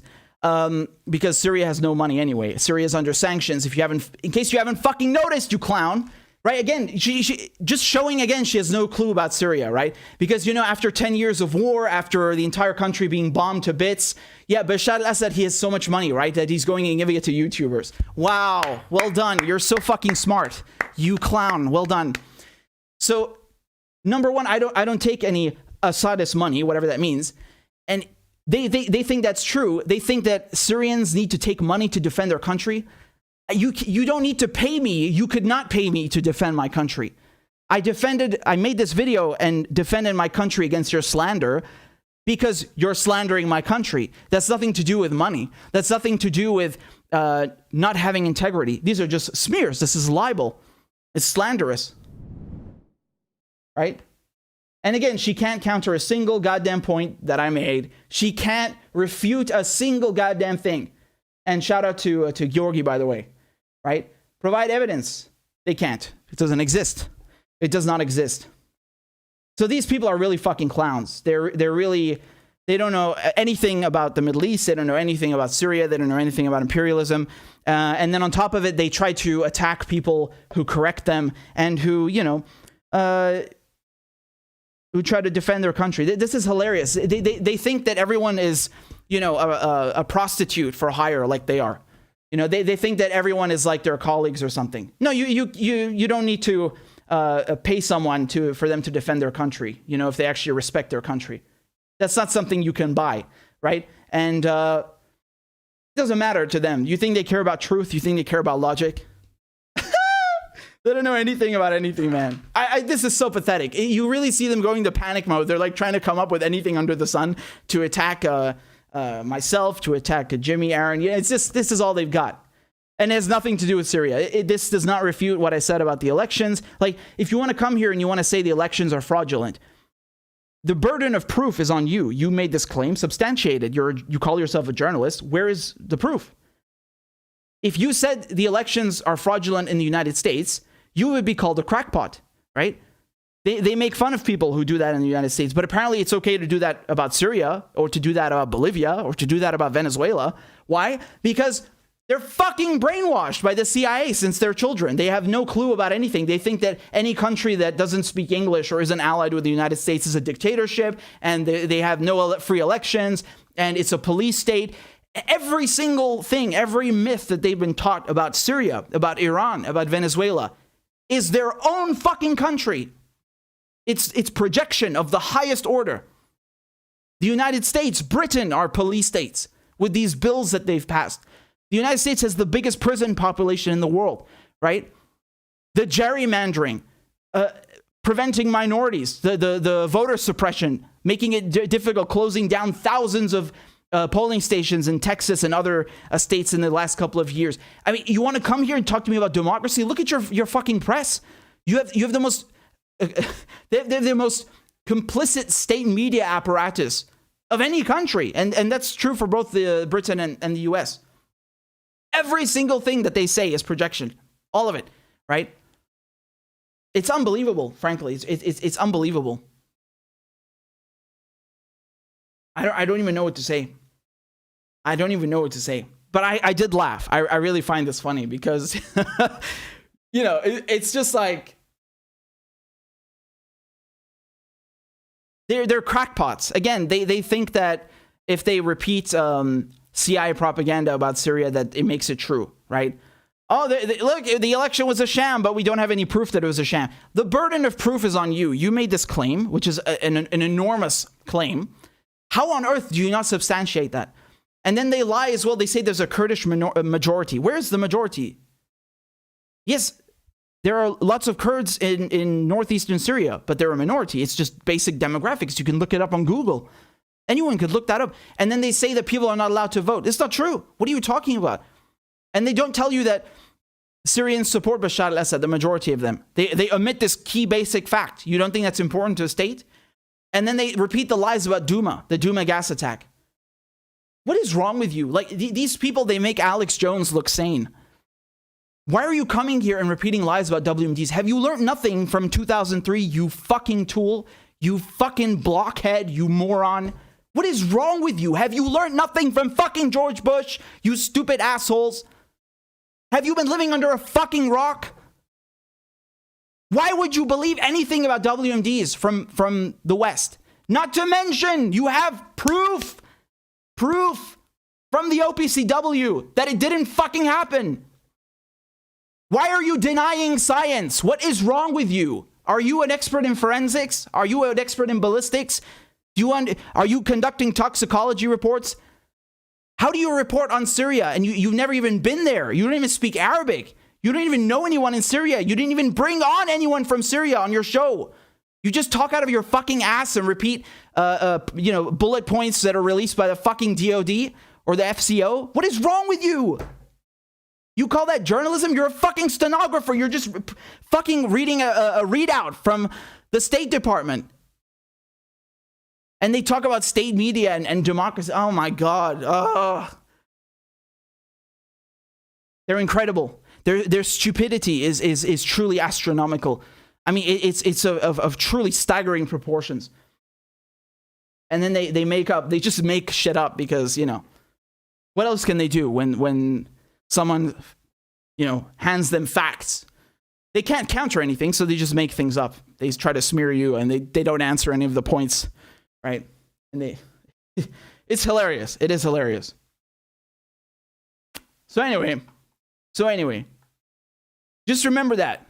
Just remember that. How many of them can say that they started 100% independently? Very, very, very, very few. You can probably count them on one hand. So that's thanks to you. I want to remind everyone that that's thanks to you, and I'm very grateful. I'm very grateful, right? So they can talk all they want. It's just noise. And once again, they don't answer any of the claims about the election. So as far as I'm concerned, this is garbage.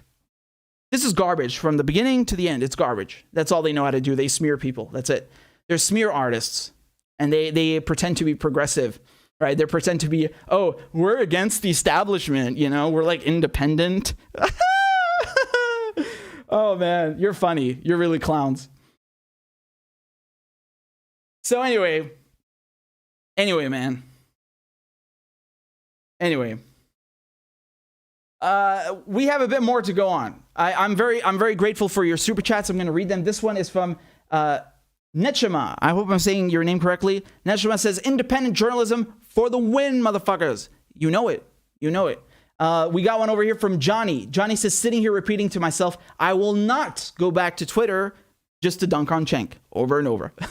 Yeah, well, you know, it's they make it hard. They make it hard to resist. By the way, I didn't show you my response. I think I literally just gave you the response. But this is what I wrote. Yes, so when she's making claims that I take Assad money or whatever that means, again, I said she can't provide evidence, right? She can't because there is none. And she's a smear artist like everyone at TYT.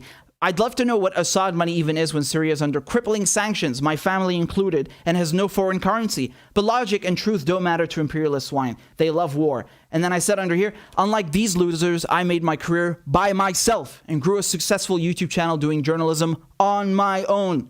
And we're still going strong. That's a fact. No one can ever change that or take that away. They call themselves independent, but they don't know the first meaning of that word. Right? So, in any case, unless they respond to the actual points or provide proof about the elections, I'm not interested. So, it just shows you where they stand. But I'm very grateful for. I just wanted to show you that before we moved on. I'm very grateful for your super chats. Just let me continue reading them. Right. So, hold on. I'm scrolling up. DC sent a super chat. Says TYT learned a lot from Bush enrichment via grift. Well, it's it appears to be that way. It appears to be that way because as far when it comes to being skeptical and rightfully not just believing everything the state says, especially when it comes to WMDs, they have learned nothing in that department. Yes.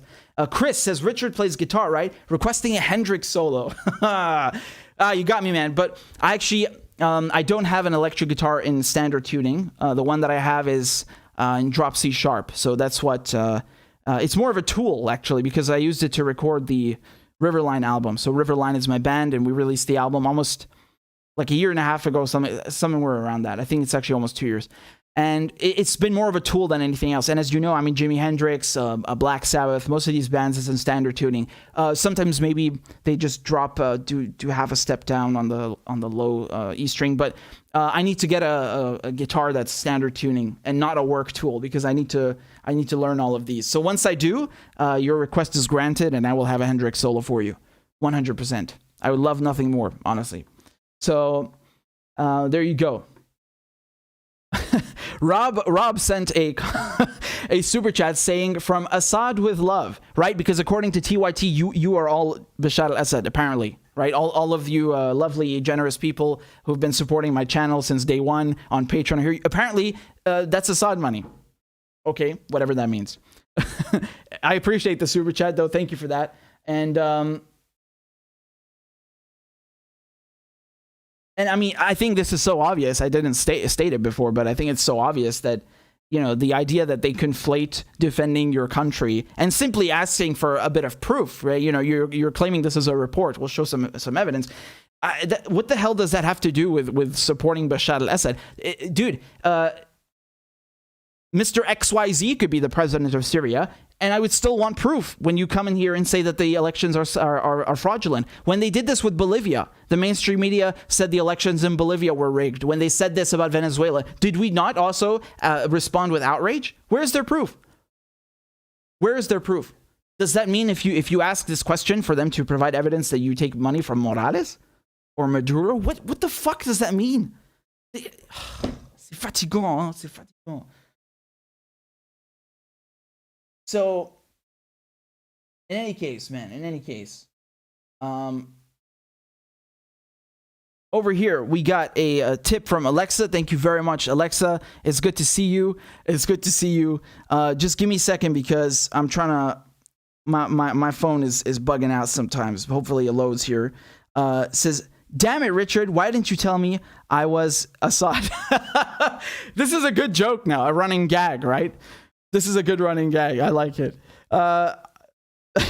We also got one here from John. John sent something on Cash App, I believe, and says, for Brown Power, baby, thanks for calling out TYT. Tslem li habibi, I really appreciate that, always, and no need to thank me. Also, John sent another one saying, for Chelsea Manning is on TYT Twitch now, please save her. What? Oh no, we need to rescue. We need to launch a rescue operation. But I see she streams a lot, and I hope she's having fun. And it's after this ordeal that she's been through, I really I see her posting on Twitter a lot, Chelsea, and usually in high spirits, and it makes me happy after all she's been through. I thank her a lot because she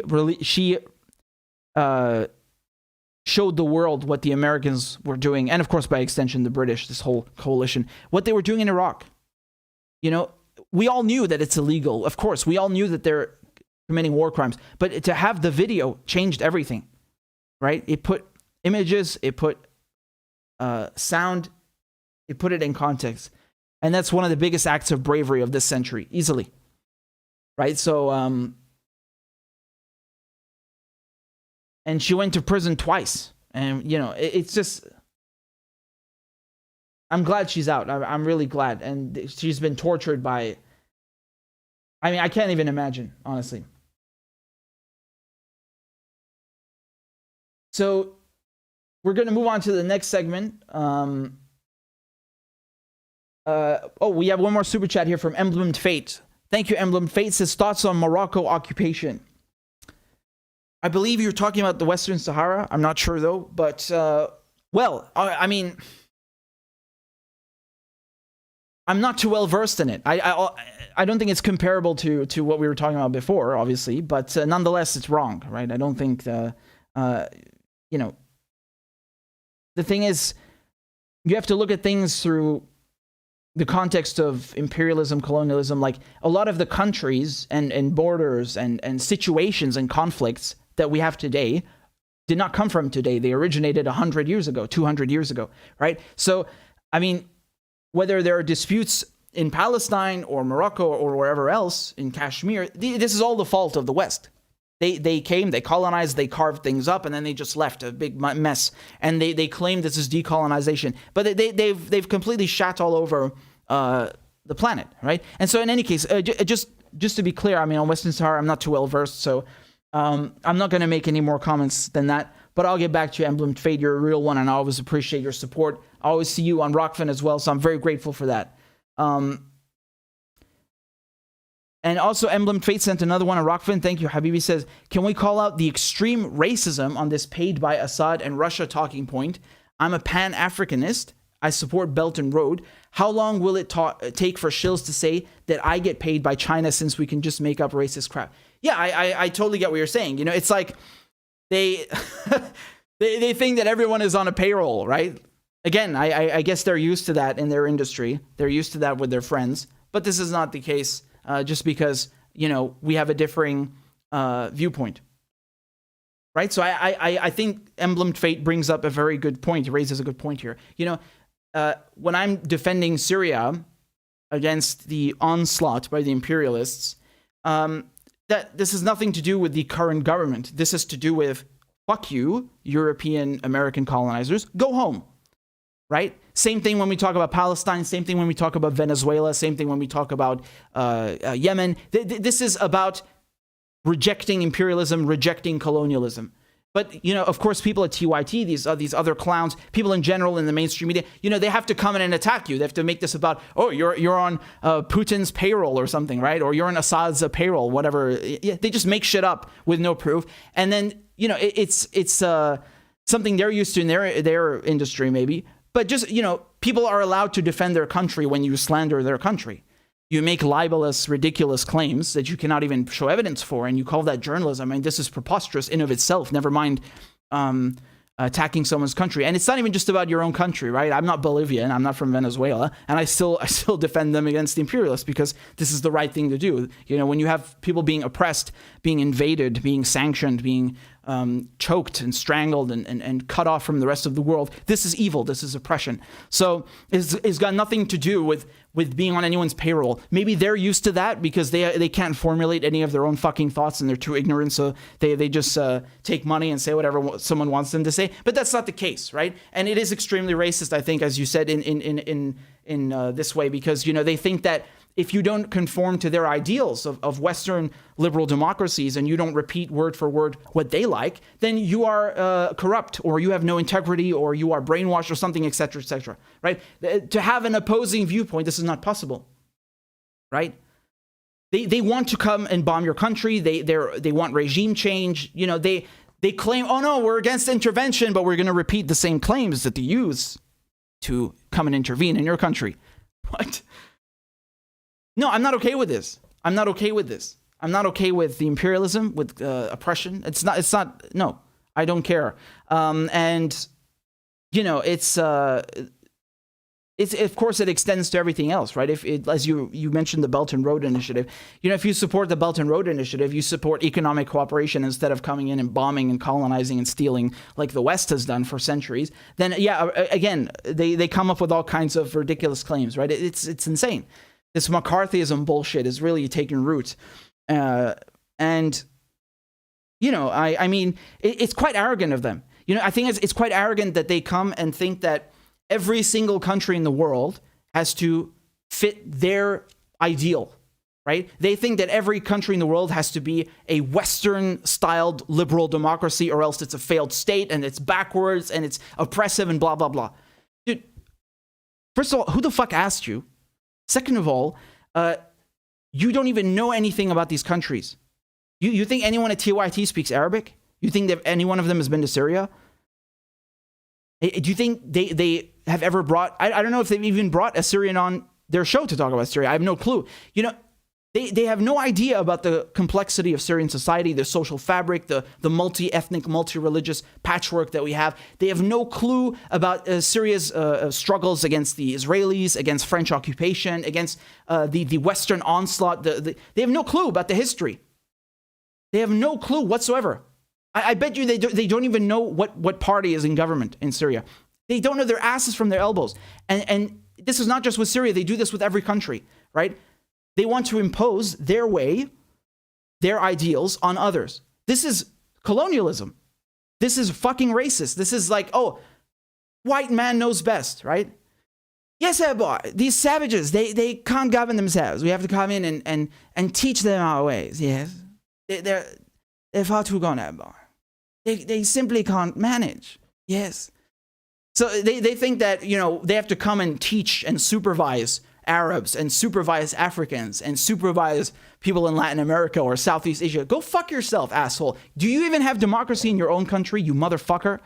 Do you even have democracy in your own country before you start throwing stones and talking about Syria and talking about Venezuela? You fucking hypocrite. Go deal with your own shit and mind your fucking business and stop repeating CIA talking points, trying to push regime change. Like, you learned nothing from 2002 about WMDs? Why are you repeating lies about WMDs now about Syria?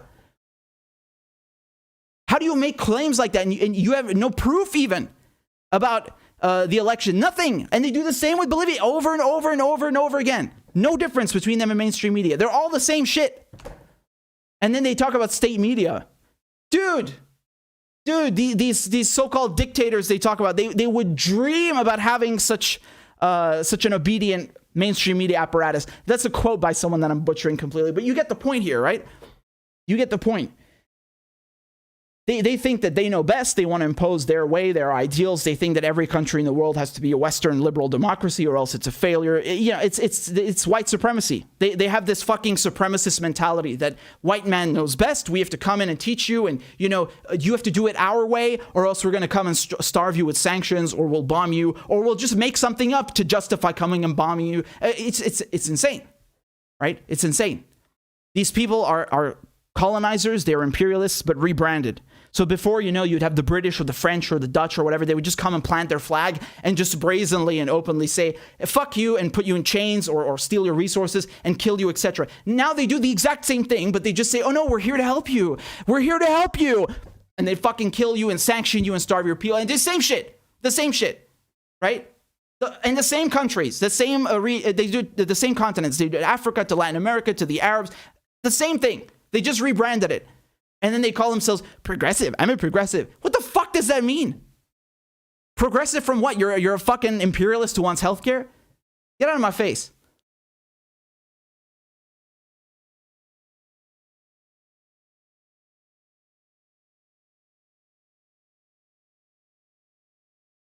So in any case, let's move on to the next segment.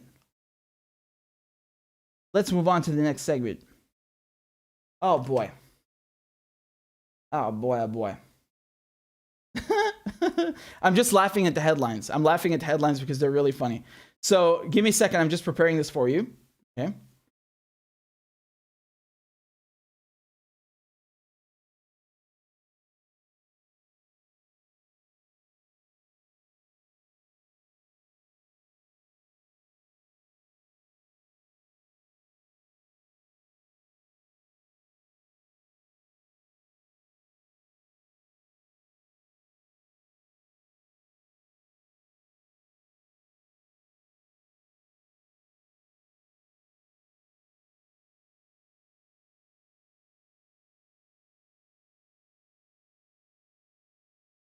All right. Let's go to the next one, man. So are you ready for some laughs? So US President Joe Biden and Russian President Vladimir Putin, they held a summit in Geneva in Switzerland, right? And this had been hyped up for a while in the media. You know, you had various news outlets in the West, in the American press, printing headlines and stories and such, saying that, oh, you know, Joe Biden, he's really going to stick it to Putin. He's going to teach him a lesson. He's going to stand up to him, and all various iterations of such nonsense, right? So if you look at the cover of Time magazine, they had this really cringy, I mean, absolutely cringeworthy cover of Joe Biden with his signature Ray-Ban aviators, right? Looking like the Terminator or something. I mean, it's just so comically, cartoonishly ridiculous. You had, this is from USA Today, right? Joe Biden, the US president who in Geneva did not shame America like Trump in Helsinki. Oh yeah, we're going to get to what he said, right? And you can be the judge. Here we have from Washington Post, to Russians, Putin got what he wanted from Biden. Some great power, respect. I mean, this is insane. They have these spins on this thing where they think that, you know, Biden was some kind of a badass who came in and kicked Putin's butt, right? And here we have this from the Time magazine also saying Biden's summit gave Putin the world stage he craves. So they, you know, it's two various stories, right? So either one, Biden taught Putin a lesson, or number two, Putin is he's some evil genius, and this was his moment to try and play the world and take the stage from Biden because he's so evil. And if you go and look at this crap that they had in the late night shows, again, I'm not sure if I should play it because of the copyright issues, but it's quite bad. So anyway, if this section is missing afterwards, right, then you'll know that it was a copyright issue, but we'll try and play it. It's really bad. Get ready. It's really bad.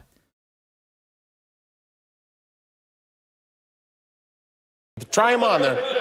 Just like he actually brought a gift for his Russian counterpart. He gave Putin a pair of custom aviator sunglasses. Hello, Mr. Murderer. I brought a gift for you. Try him on there. Just like mine. Biden went into the day hoping to promote predictability and stability. Yeah, right. So Putin is Mr. Murderer, right? But the guy who voted for the Iraq War, who actually helped start it, right? Pick the witnesses, head of the Senate Foreign Relations Committee. Oh, he's not Mr. Murderer, right? No, that's delivering freedom, right? Not to mention all the other crap. Also, the name of the most boring Jane Austen novel. That's right. President Biden and Russian President Vladimir Putin met in Geneva today for about 4 hours with a few breaks but no meals because nobody would volunteer to be the food taster. After the meeting, Putin held a press conference and was asked if he thinks the U.S. and Russia will now have a better relationship. I mean, this is astonishingly bad. Listen, dude, let's get something straight. I know they're comedians. I know they're comedians, but this is really shitty. I mean, they're not even trying. And I've oftentimes found that they try to they try to condition you. Like, they'll try to frame it as comedy, but they're still trying to condition you into thinking that all these leaders in the global south, or perhaps Putin or the Chinese, they're evil, actually. And they try to frame it in a funny way, but it's just propaganda. And they've been doing this for decades, right? About communism, etc. So this is really cringy. And I want to show you the journalists, right? So after their talk in Geneva, it was a 3-hour talk where, Biden really showed Putin. You had all these journalists who were there making comments like this. Okay, so take a look. This is from Max Boot. Biden wiped the smirk off Putin's face. Oh my God. He really showed him, right? He really showed him. Here's another one. This is from Jennifer Jacobs. She said, I yelled to Putin, why do you fear Navalny so much? Putin heard me and didn't answer. Biden flashed me a big toothy grin. Yeah, okay. I'm going to go ahead and say that this really did not happen, right? Also, what is their obsession with Navalny? It's kind of funny, right? They all think that this is being adversarial. Here you have another journalist from ABC. This is Rachel Scott. She also thinks she's brave because she asked Putin about Navalny. I'm going to play the whole clip, and you take a listen.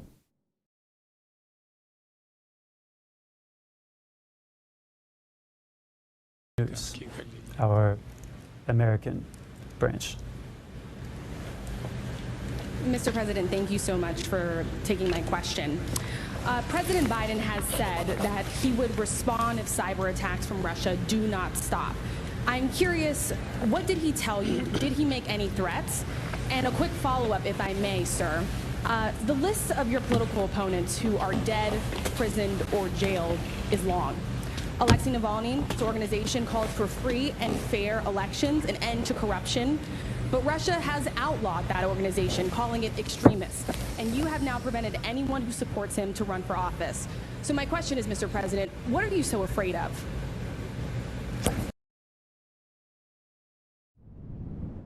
So my question, Mr. President, what are you so afraid of? Oh, I bet Putin is shivering, right? He's shaking in his boots. Okay. Once more, let me reiterate what was already said about various so-called foreign agents and about people who are positioning themselves as the non-systemic opposition. I already answered your colleague from CNN, right? But this is the law of the genre, so I have to answer your question, please. I'll do it again. The United States has adopted a law in accordance with which the U.S. has said that they will support various political organizations in Russia. At the same time, they made an announcement that the Russian Federation is an enemy. They've spoken publicly, saying that they will restrain the development of Russia. Here's a question. What organizations, what political organizations of the United States and other members of the Western community, which organizations should be supported in Russia, especially if... Well, I can tell you one thing, for starters.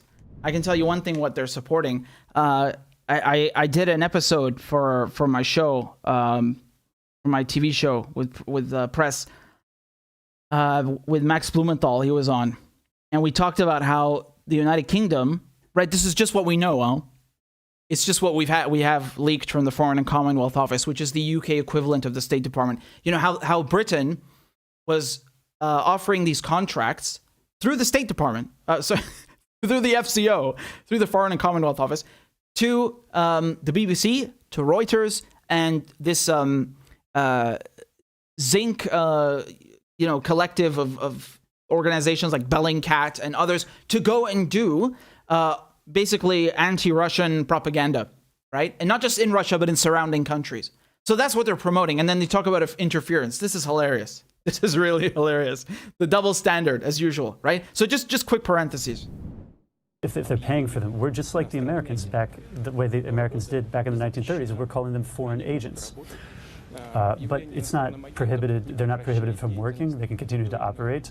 Foreign agents don't need to stop operating. If they are extremist in nature, then that's another issue. The organization that you mentioned has publicly called for mass disorder. They have publicly called for breaking the law. They called for minors to participate in activities that were against the law. And they were talking about using Molotov cocktails against the authorities as well, including against police. America just recently had very severe events after well-known events after a killing of an African American. And an entire movement developed known as Black Lives Matter. I'm not going to comment on that, but here's what I do want to say. What we saw was right. So he also goes on to talk about how the Americans just arrested a bunch of people after the Capitol riots, right? So it's totally fine to do that in the U.S. to arrest people on political charges or for political violence, but in Russia isn't allowed to enforce its laws, right? No, they have to conform to whatever some ABC journalist says. So the point here, right, that I want to understand is why are they asking Putin about Navalny, who's a political prisoner, but they don't ask Biden about Assange?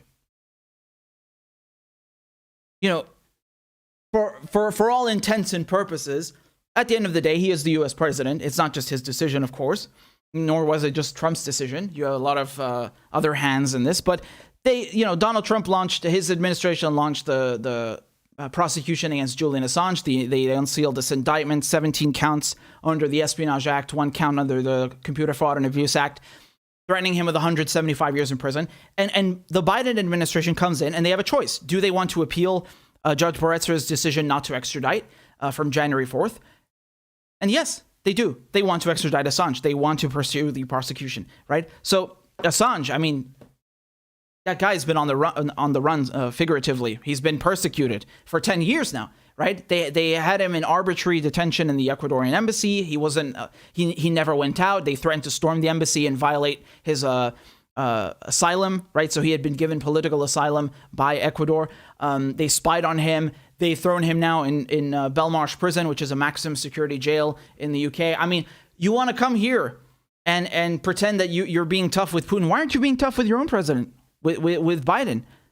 Julian Assange, again, this guy is one of the most, one of the biggest political prisoners in the world. For 10 years, they've been after him now because he exposed war crimes, U.S. war crimes and war crimes by their allies, torture, rendition, kidnapping, gruesome things. Chelsea Manning as well. She also suffered extensively, went to jail twice. Why do they never, ever ask about Assange? They use Navalny. They don't give a shit about Navalny. They don't give a crap. They just think that this is some card that they can use against Putin. They don't give a shit, actually, about political prisoners. What they care about is being anti-Russian. They care about portraying the United States as morally superior. They care about portraying the United States as being the ideological winner here. It's the same Cold War mentality, right? They're still fully locked in their McCarthyist bullshit now. It's just shifted from Republican Party to Democrat. What is so adversarial about that? The case of Julian Assange is tenfold, it's 20-fold more serious. It has the involvement of multiple countries, Sweden, the United Kingdom. It's a scandal of the highest order, right? So don't come here and tell me that you're not going to ask him about that. No, not one of them has asked Biden this question. Not a single one. right? But they think that they can be tough with Putin. That's so hilarious. It really is. And I just want to make one thing clear. Look at this over here from, this is a tweet from Ajam Mubaraka. He says, is it true that no Russian media was invited to Biden's press conference while all the US press was invited to Putin's? If so, wouldn't that be a little pathetic? But bullies tend to always get exposed and everyone sees the US. So this is astonishing, right? After the summit, like you just saw here, Putin was doing his press conference, and then Biden was as well. And we'll get to Biden in a second. Biden took questions from US journalists because he knows all of them. And they're picked for him too. And that's not me saying that. He says that. He said it right there in Geneva. Take a look.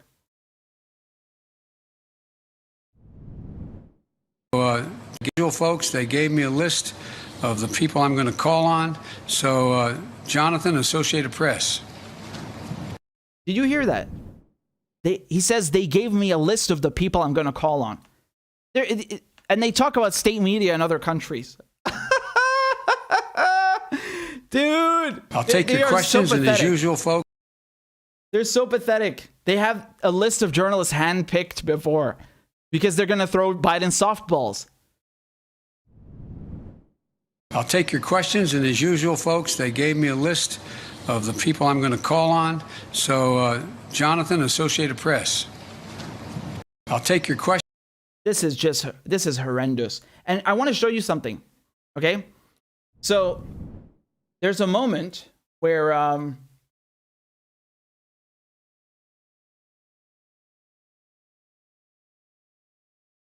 okay, I had this clip up somewhere, but there's a moment where, if one of you would be so kind to pull it up, where Biden gets a question he was not expecting, okay? And you can see what happens then, right?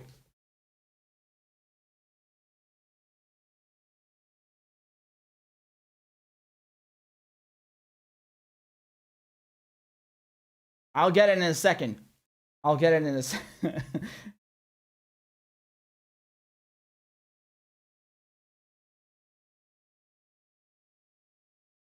So, you know, there's a question that Biden gets asked, where he's talking about Russian interference in the elections.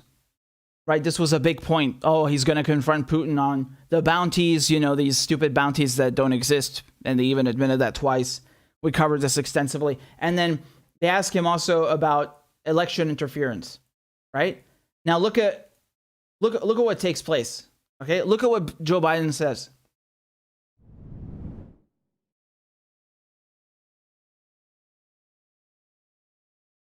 The rest of the world.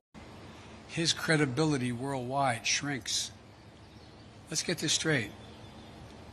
How would it be if the United States were viewed by the rest of the world as interfering with the elections directly of other countries and everybody knew it? What would it be like if we engaged in activities that he is engaged in? It diminishes the standing of a country that is desperately trying to make sure it maintains its standing as a major world power. And so it's not just what I do, it's what the actions that other countries take, in this case Russia, that are contrary to international norms. It's the price they pay. They are not. Please listen to that diarrhea again. His credibility worldwide shrinks. Let's get this straight. How would it be if the United States were viewed by the rest of the world as interfering with the elections directly of other countries? Oh no. Oh no. I wonder, how would that be, Joe Biden? How would that be viewed by the rest of the world if the United States were interfering in the elections of other countries? Oh no. It's not like the United States would ever do a thing like that, right? I think this map speaks for itself. Here you have US military and CIA intervention since World War II. So, you know, basically half the fucking planet, this tool is coming here and pretending the United States has never interfered in other countries' elections or politics. Motherfucker, it would be easier to make a list of the countries that the United States has not interfered in, if that even exists, than making a list of the countries it has interfered in, because they are so plentiful.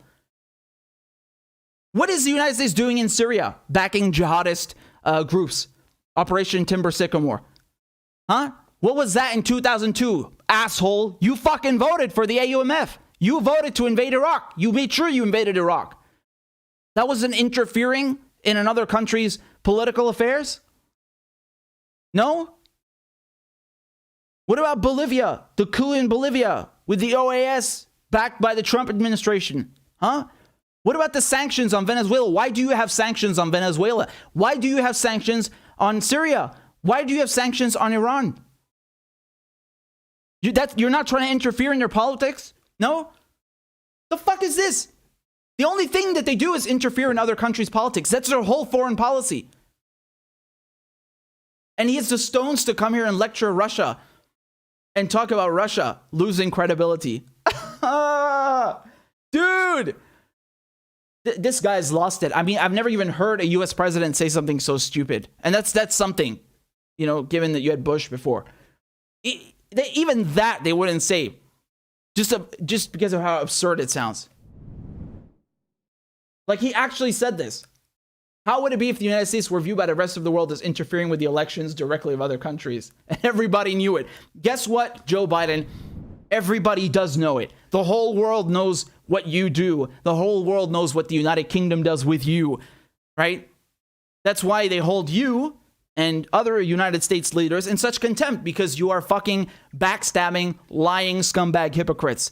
That's why, because you do shit exactly like that. You do precisely nothing but intervention, interfering, toppling the democratically elected governments of other countries, or just the governments in general. You're meddling in their affairs. You do nothing but that. A coup in Iran in 53, a coup in Guatemala in 54.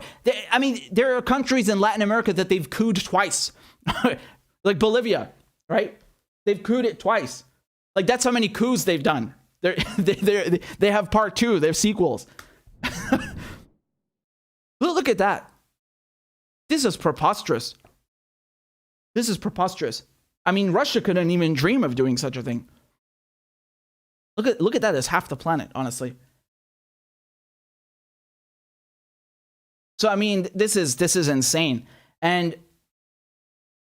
he comes here and acts like he does his holier than thou thing. I mean, come on, man. Really? Really? This is why the world hates the United States and hates Great Britain, because these countries, and France, because, you know, they have left a legacy of torture, of oppression, of colonization, of imperialism, and it's still ongoing.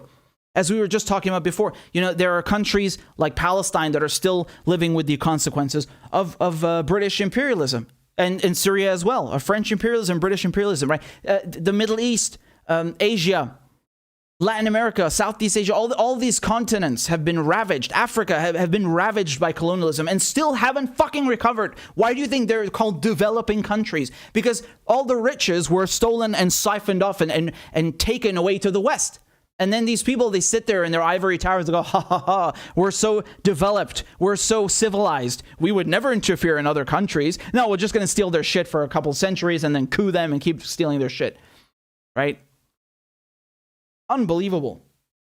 Unbelievable. I mean, this is really hypocrisy of the highest order. And after a while, you know, just to, again, as we were saying,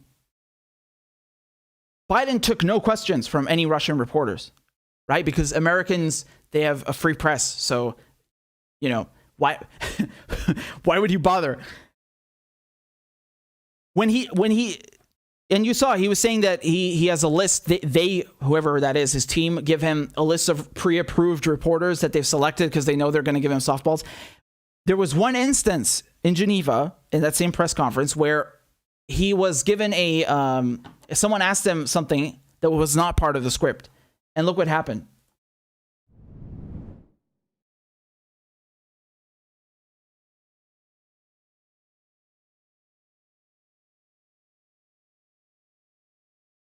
Yo, it'd be nice if you played, man.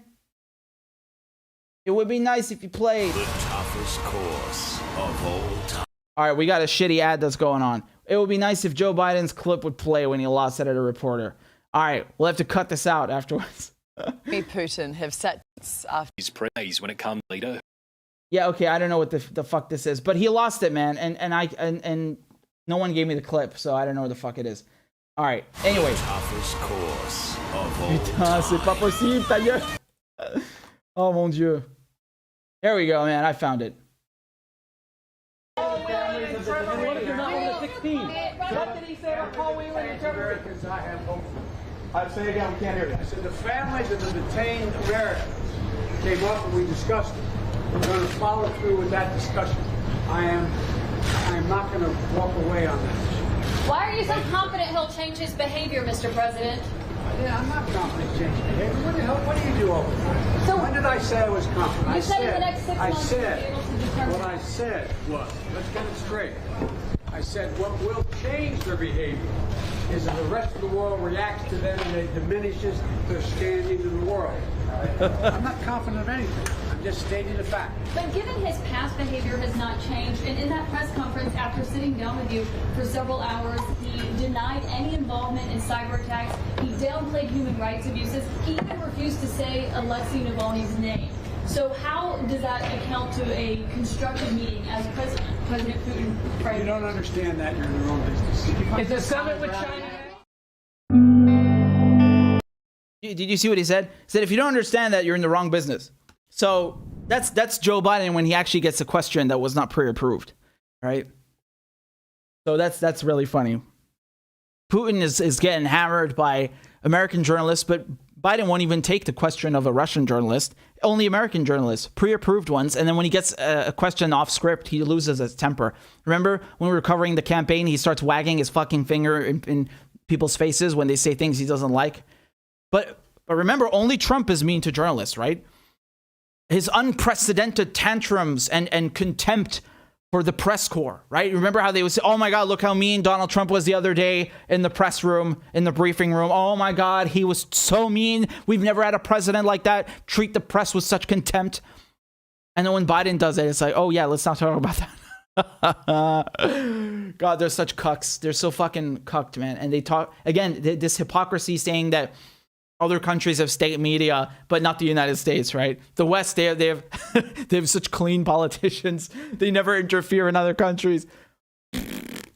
Dude, we are so sick of your hypocrisy. The entire world sees through your bullshit. The entire world. That was a Freudian slip of his, right? When he said that, like, you know, what would the world think if we did the same thing? Oh, you do worse.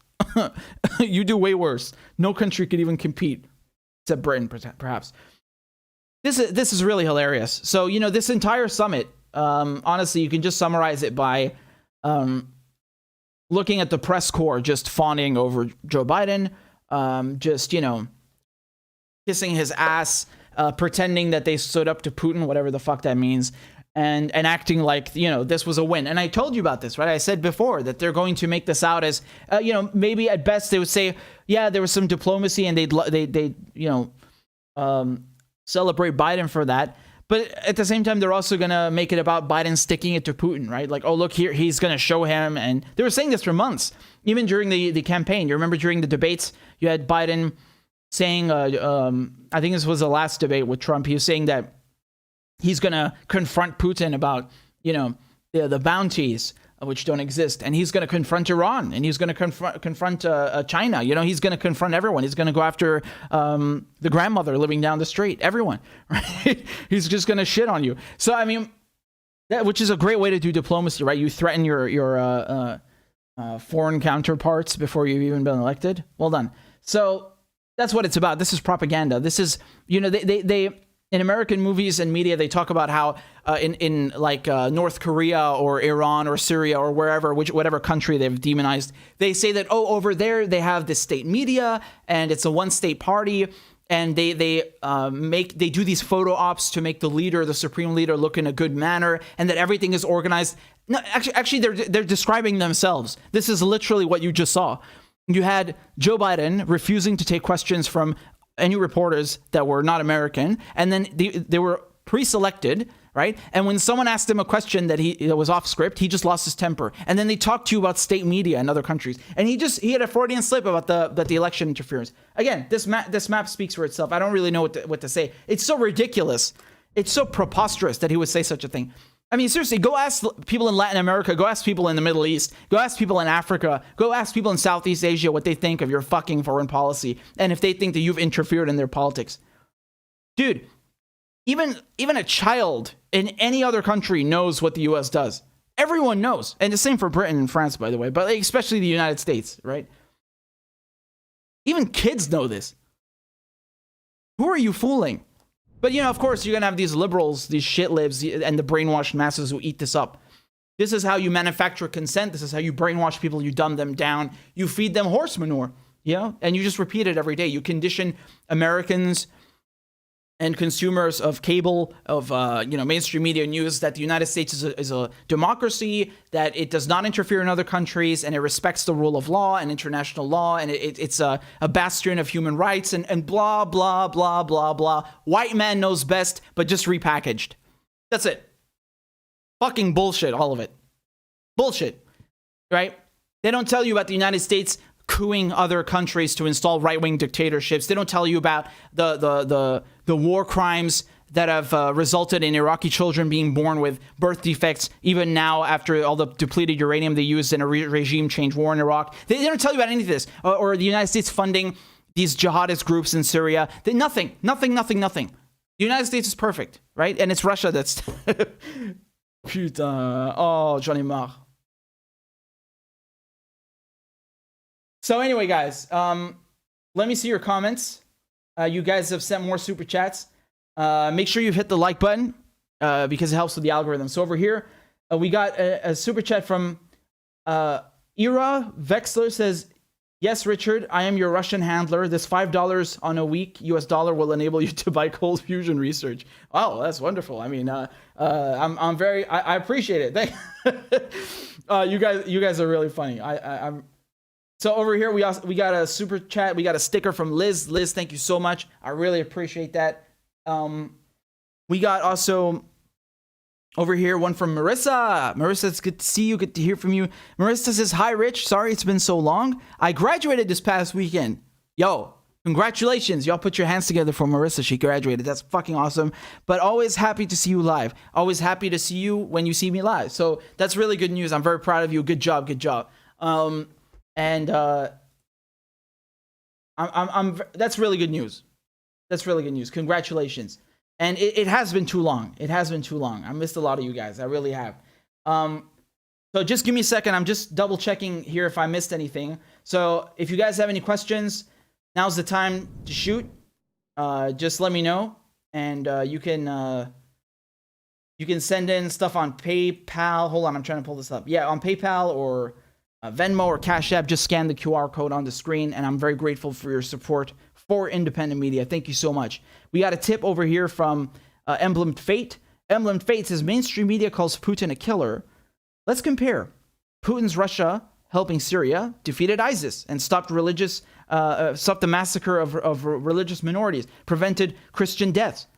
Biden destroyed Libya, opened slave markets, funding terrorist groups who support radical cleansing of black people, etc. The mainstream media is a joke, and they're way more of a killer than Putin will ever be. Yeah, absolutely. I mean, this is irrefutable. This is completely irrefutable. Just look at what interference, what they do in other countries. The British, the Americans, they just bring death and destruction. Again, Russia and Iran helped Syria not fall into the hands of ISIS.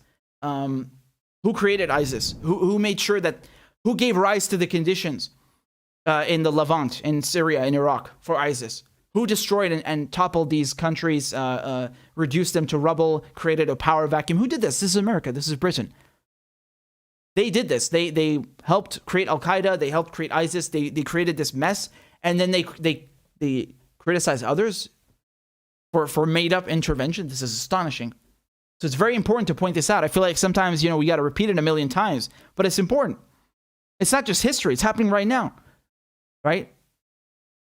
It's happening right now. So we got a super chat over here. This is from Nichama, again, I'm sorry, I don't know if I'm saying your name correctly, but it says, was the United States ever a democracy? Pre-Nixon, perhaps? No, I don't think it was. No. I mean, yeah, some people say, oh, Kennedy was the best president, etc. Yeah, okay, but I mean, dude, the United States itself, it's a British, Dutch, settler colonial project. It's founded on the ethnic cleansing, the genocide, just pure genocide of the Native Americans. So just from the get-go, from its foundation, from the beginning, it could never have been a democracy. It's on stolen land. It doesn't work. Where are the natives in any political sphere or social sphere of the American, of the United States? They don't exist. There are no natives in politics. There are no natives in who have a say, who run the country. Nothing. They've been completely erased in every capacity, in every domain, in every sphere. So just from the get-go, it has never been. And then, of course, you look at the treatment of the African Americans, the slavery. I mean, the Jim Crow laws. The whole time, it's not pretty. It's not pretty. There's nothing pretty about this or democratic about this. And it never has been, and nor is it today. And by the way, I'm not just trying to shit on the United States. I mean, you asked me specifically, but Britain, France, these countries, man, they pretend to be civilized and like they have, they found a way and stuff. Europe has been at war for thousands of years. It's known some relative stability lately, but I mean, there are really so many issues. I don't really think. I mean, even you'll have people who come and say, well, there's no such thing as a perfect democracy, but at least these Western European countries, the liberal democracies, they're the closest to that. No, they're not. This is astounding that you have a controlled press. You have surveillance, mass surveillance.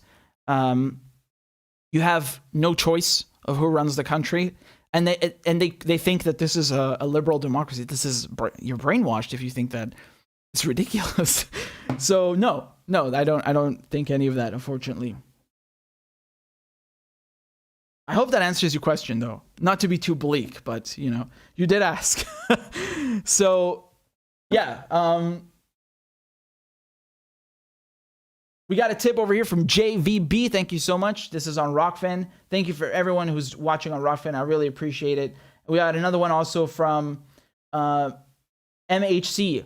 MHC says, even after factoring in not knowing the facts of what is happening in another country, you would think someone without underlying motives wouldn't want to spark a war with another country that could be avoided. But just like how meeting with Putin is simply an expectation now that Biden is president, blatant contradictions to benefit certain interests are to be expected. Yes. I mean, this was more of a show than anything else. Well, a lot of things in politics are, but it was more of a show than anything else. We know. I don't think that. I mean, what the Americans don't get, not just them, but a lot of people in general don't get, is that it's a multipolar world now. This idea that the United States is going to come in and dictate to Russia what to do, or like Biden's going to show Putin, this is fantasy. The world does not work this way anymore. China is doing the Belt and Road Initiative. It's beating the United States. It's beating the West in every quantifiable manner, in any way you can think of. It's progressing at an astonishing rate. Russia, the BRICS in general, right? The BRICS, Brazil, Russia, India, China, South Africa. All these countries in the global South, they're shifting. Iran, Russia, China, they're all going their own way now. It's not the United States, after the Cold War, it was called a hyperpower because it was the only superpower left. I don't think that's true anymore. I think it's a crumbling empire. I think maybe in 91, 92, 93, you had really like a consolidated amount of power there, but it's not the case anymore. And so just going back to this idea that, the United States can still bully other people. No, it's not going to work. That's not happening. Unfortunately, that doesn't mean all the atrocity was stopped. No, but it's a shifting world. It's a shifting world. People need to understand this. So,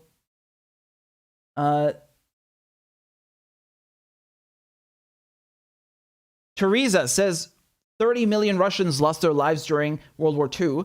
U.S. entered only after extracting as much profit as possible for the elite and after Russia's massively effective push. Yes, this is 100% correct. You know, the Russians lost more than any other country in World War II, more civilians and more soldiers than anyone else. Their prisoners of war were massacred by the Nazis. They sent them on death marches. They starved them to death. They even had a hunger plan. It's genocide, right? Because it was genocide. They committed genocide against the Russians, against the Slavic people. And the Russians, they did more than anyone. I mean, people think that D-Day was the turning point in World War II. Yeah, okay, that's maybe if you watch Saving Private Ryan, you would think that. But that's not true. Stalingrad was the turning point.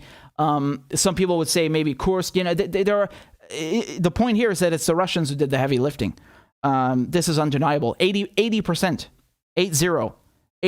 of German casualties were inflicted by the Russians. So my point here, and I think this is Teresa's point as well, this idea that the United States is some kind of anti-fascist crusader. No, it's not. They just made profit off of this shit. It was kind of like, you know, they tasted blood. They had the military-industrial complex going to full gear.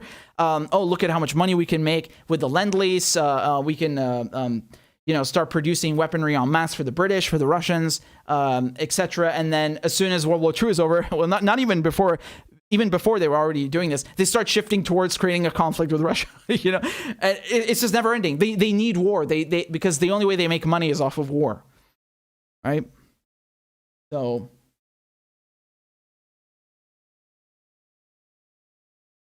Georgi says thanks for the shout out. Of course. I'm grateful for you and what you said and having my back. And as always, free Assange. Right? Always. So, just 1 second. Let me pull up YouTube again. So we got a new sign up on Substack. Thank you so much for that. I'm very grateful. And so I'm just gonna plug the show fully one time. So if you want to support independent media, you can donate on Venmo, Cash App, or PayPal. You can just scan that with your phone with the camera. It's a QR code, and it'll take you to the app directly. Other than that, we also have a GoFundMe. So that's used for the technical upgrades. It's been very good, and I'm very grateful for you guys. You know, we don't have any audio problems anymore. Knock on wood. So that's thanks to you guys. I'm very grateful. You know, I mean, according to the Young Turks, according to Francesca, you're all Bashar al-Assad. So I don't know, man. I don't know. But anyway, we're close to our goal. So we're almost at the goal. We're very, very close. We're at 95%. So if you can donate to the GoFundMe for technical upgrades, I really appreciate it. Thank you so much. And other than that, please sign up on Rockfin. Rockfin is a free alternative to YouTube. So I'm streaming there right now. Rockfin.com/Richard Medhurst. That's ROKFIN.com/Richard Medhurst. And it's not just me over here. We got all your favorite lefty channels. They're all here. If you go to Free Thinking Media, just look at that. I mean, you know everyone here. You know most of them. So this is really good, right? This is the way to go, man. There's no censorship. There's no nonsense. You just got to make an account. That's it. So look, we're almost at 6,000 followers. Let's get to 6,000 on Rockfin. So it's completely free. And I'd really appreciate it if you guys made an account there so we don't just depend on YouTube, right? Other than that, there's the Patreon. So that's patreon.com/Richard Medhurst. I changed the URL now. Again, that's patreon.com/Richard Medhurst. You can support the show for as little or as much as you'd like. And I'm very grateful for all of your support. And we do a crab dance. Maybe we can get one more crab dance before we go, right? So when someone joins or donates on GoFundMe, we do a crab dance. That's the tradition, right? And yeah, that's about it, man. So yeah, I don't know if I forgot anything. There's also Substack. I write articles there. So there we go. It's already pulled up over here. richardmedhurst.substack.com. It's also completely free, but you can support if you want, and I appreciate it very much. Okay, so yeah, I think I've plugged the show, and yeah, I don't know. If you guys have any more questions, I'm more than happy to answer them. And of course, as always, you know, all the segments will be up very shortly. We got a tip on Rockfin from Dave. Dave, thank you so much. I appreciate that. And Corn Pop was a bad dude. I know, guys. So yeah, all the segments will be up shortly. Just give me. Oh, we can do a poll. I can do a live poll. Okay, hold on. I'm gonna do a poll in the chat. All right, you guys tell me if you can see it. Okay.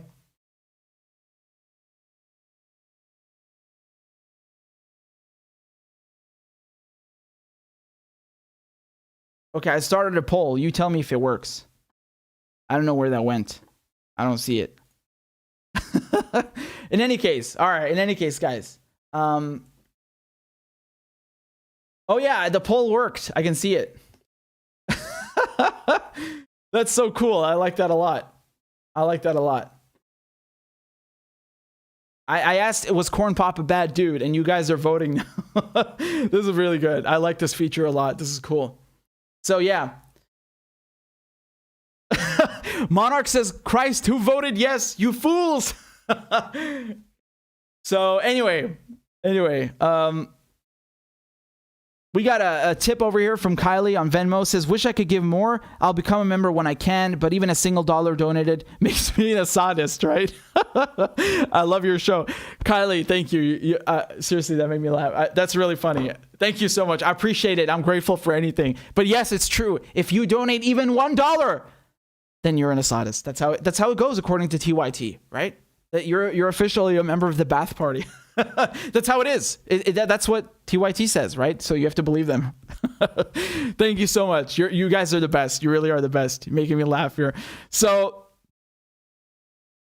I see more of you signing up on Substack. That's really good. I appreciate that very much, right? I'm warning you, by the way, if you've signed up on Substack or the newsletter, that's going to be the live stream notification from now on. So I'm going to spam you. You've been warned. Every time I go live, you're going to get an email because we can't rely on YouTube. They don't notify half the time. Half the time, they don't tell you that I'm live. And by the way, speaking of which, do you guys have the bell notification on? Hey, I know, huh? I can check who has it. Don't make me go look. Go hit the bell notification. I hate saying these like shitty cliche YouTuber sentences, but it's important because, you know, they're trying to censor us, man. I mean, passively and actively.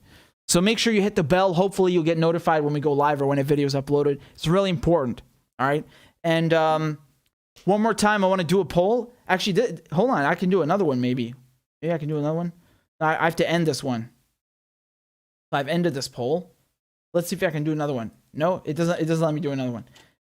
All right. Never mind. I just wanted to ask you guys what time will be good to live stream and what time zone you're in. So if you're on the East Coast, just say East Coast 9 p.m., something like that, you know? So there you go. In any case, actually, I can do a poll right now. Hold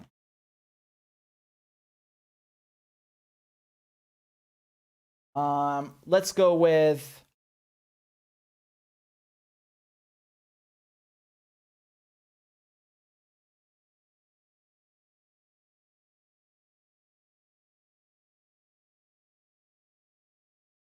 Yeah. Okay. I think this is.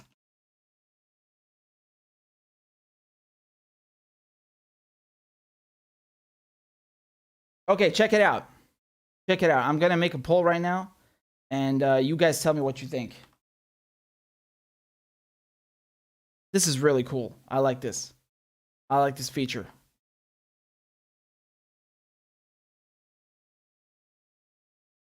All right. So you guys let me know. I'll see you guys next time. Thank you so much for supporting the show. I really appreciate your support. All the links are below. I'm very grateful. You guys rock. Take care. Be good. And ma'as salame. All right. Bye-bye. Bye-bye.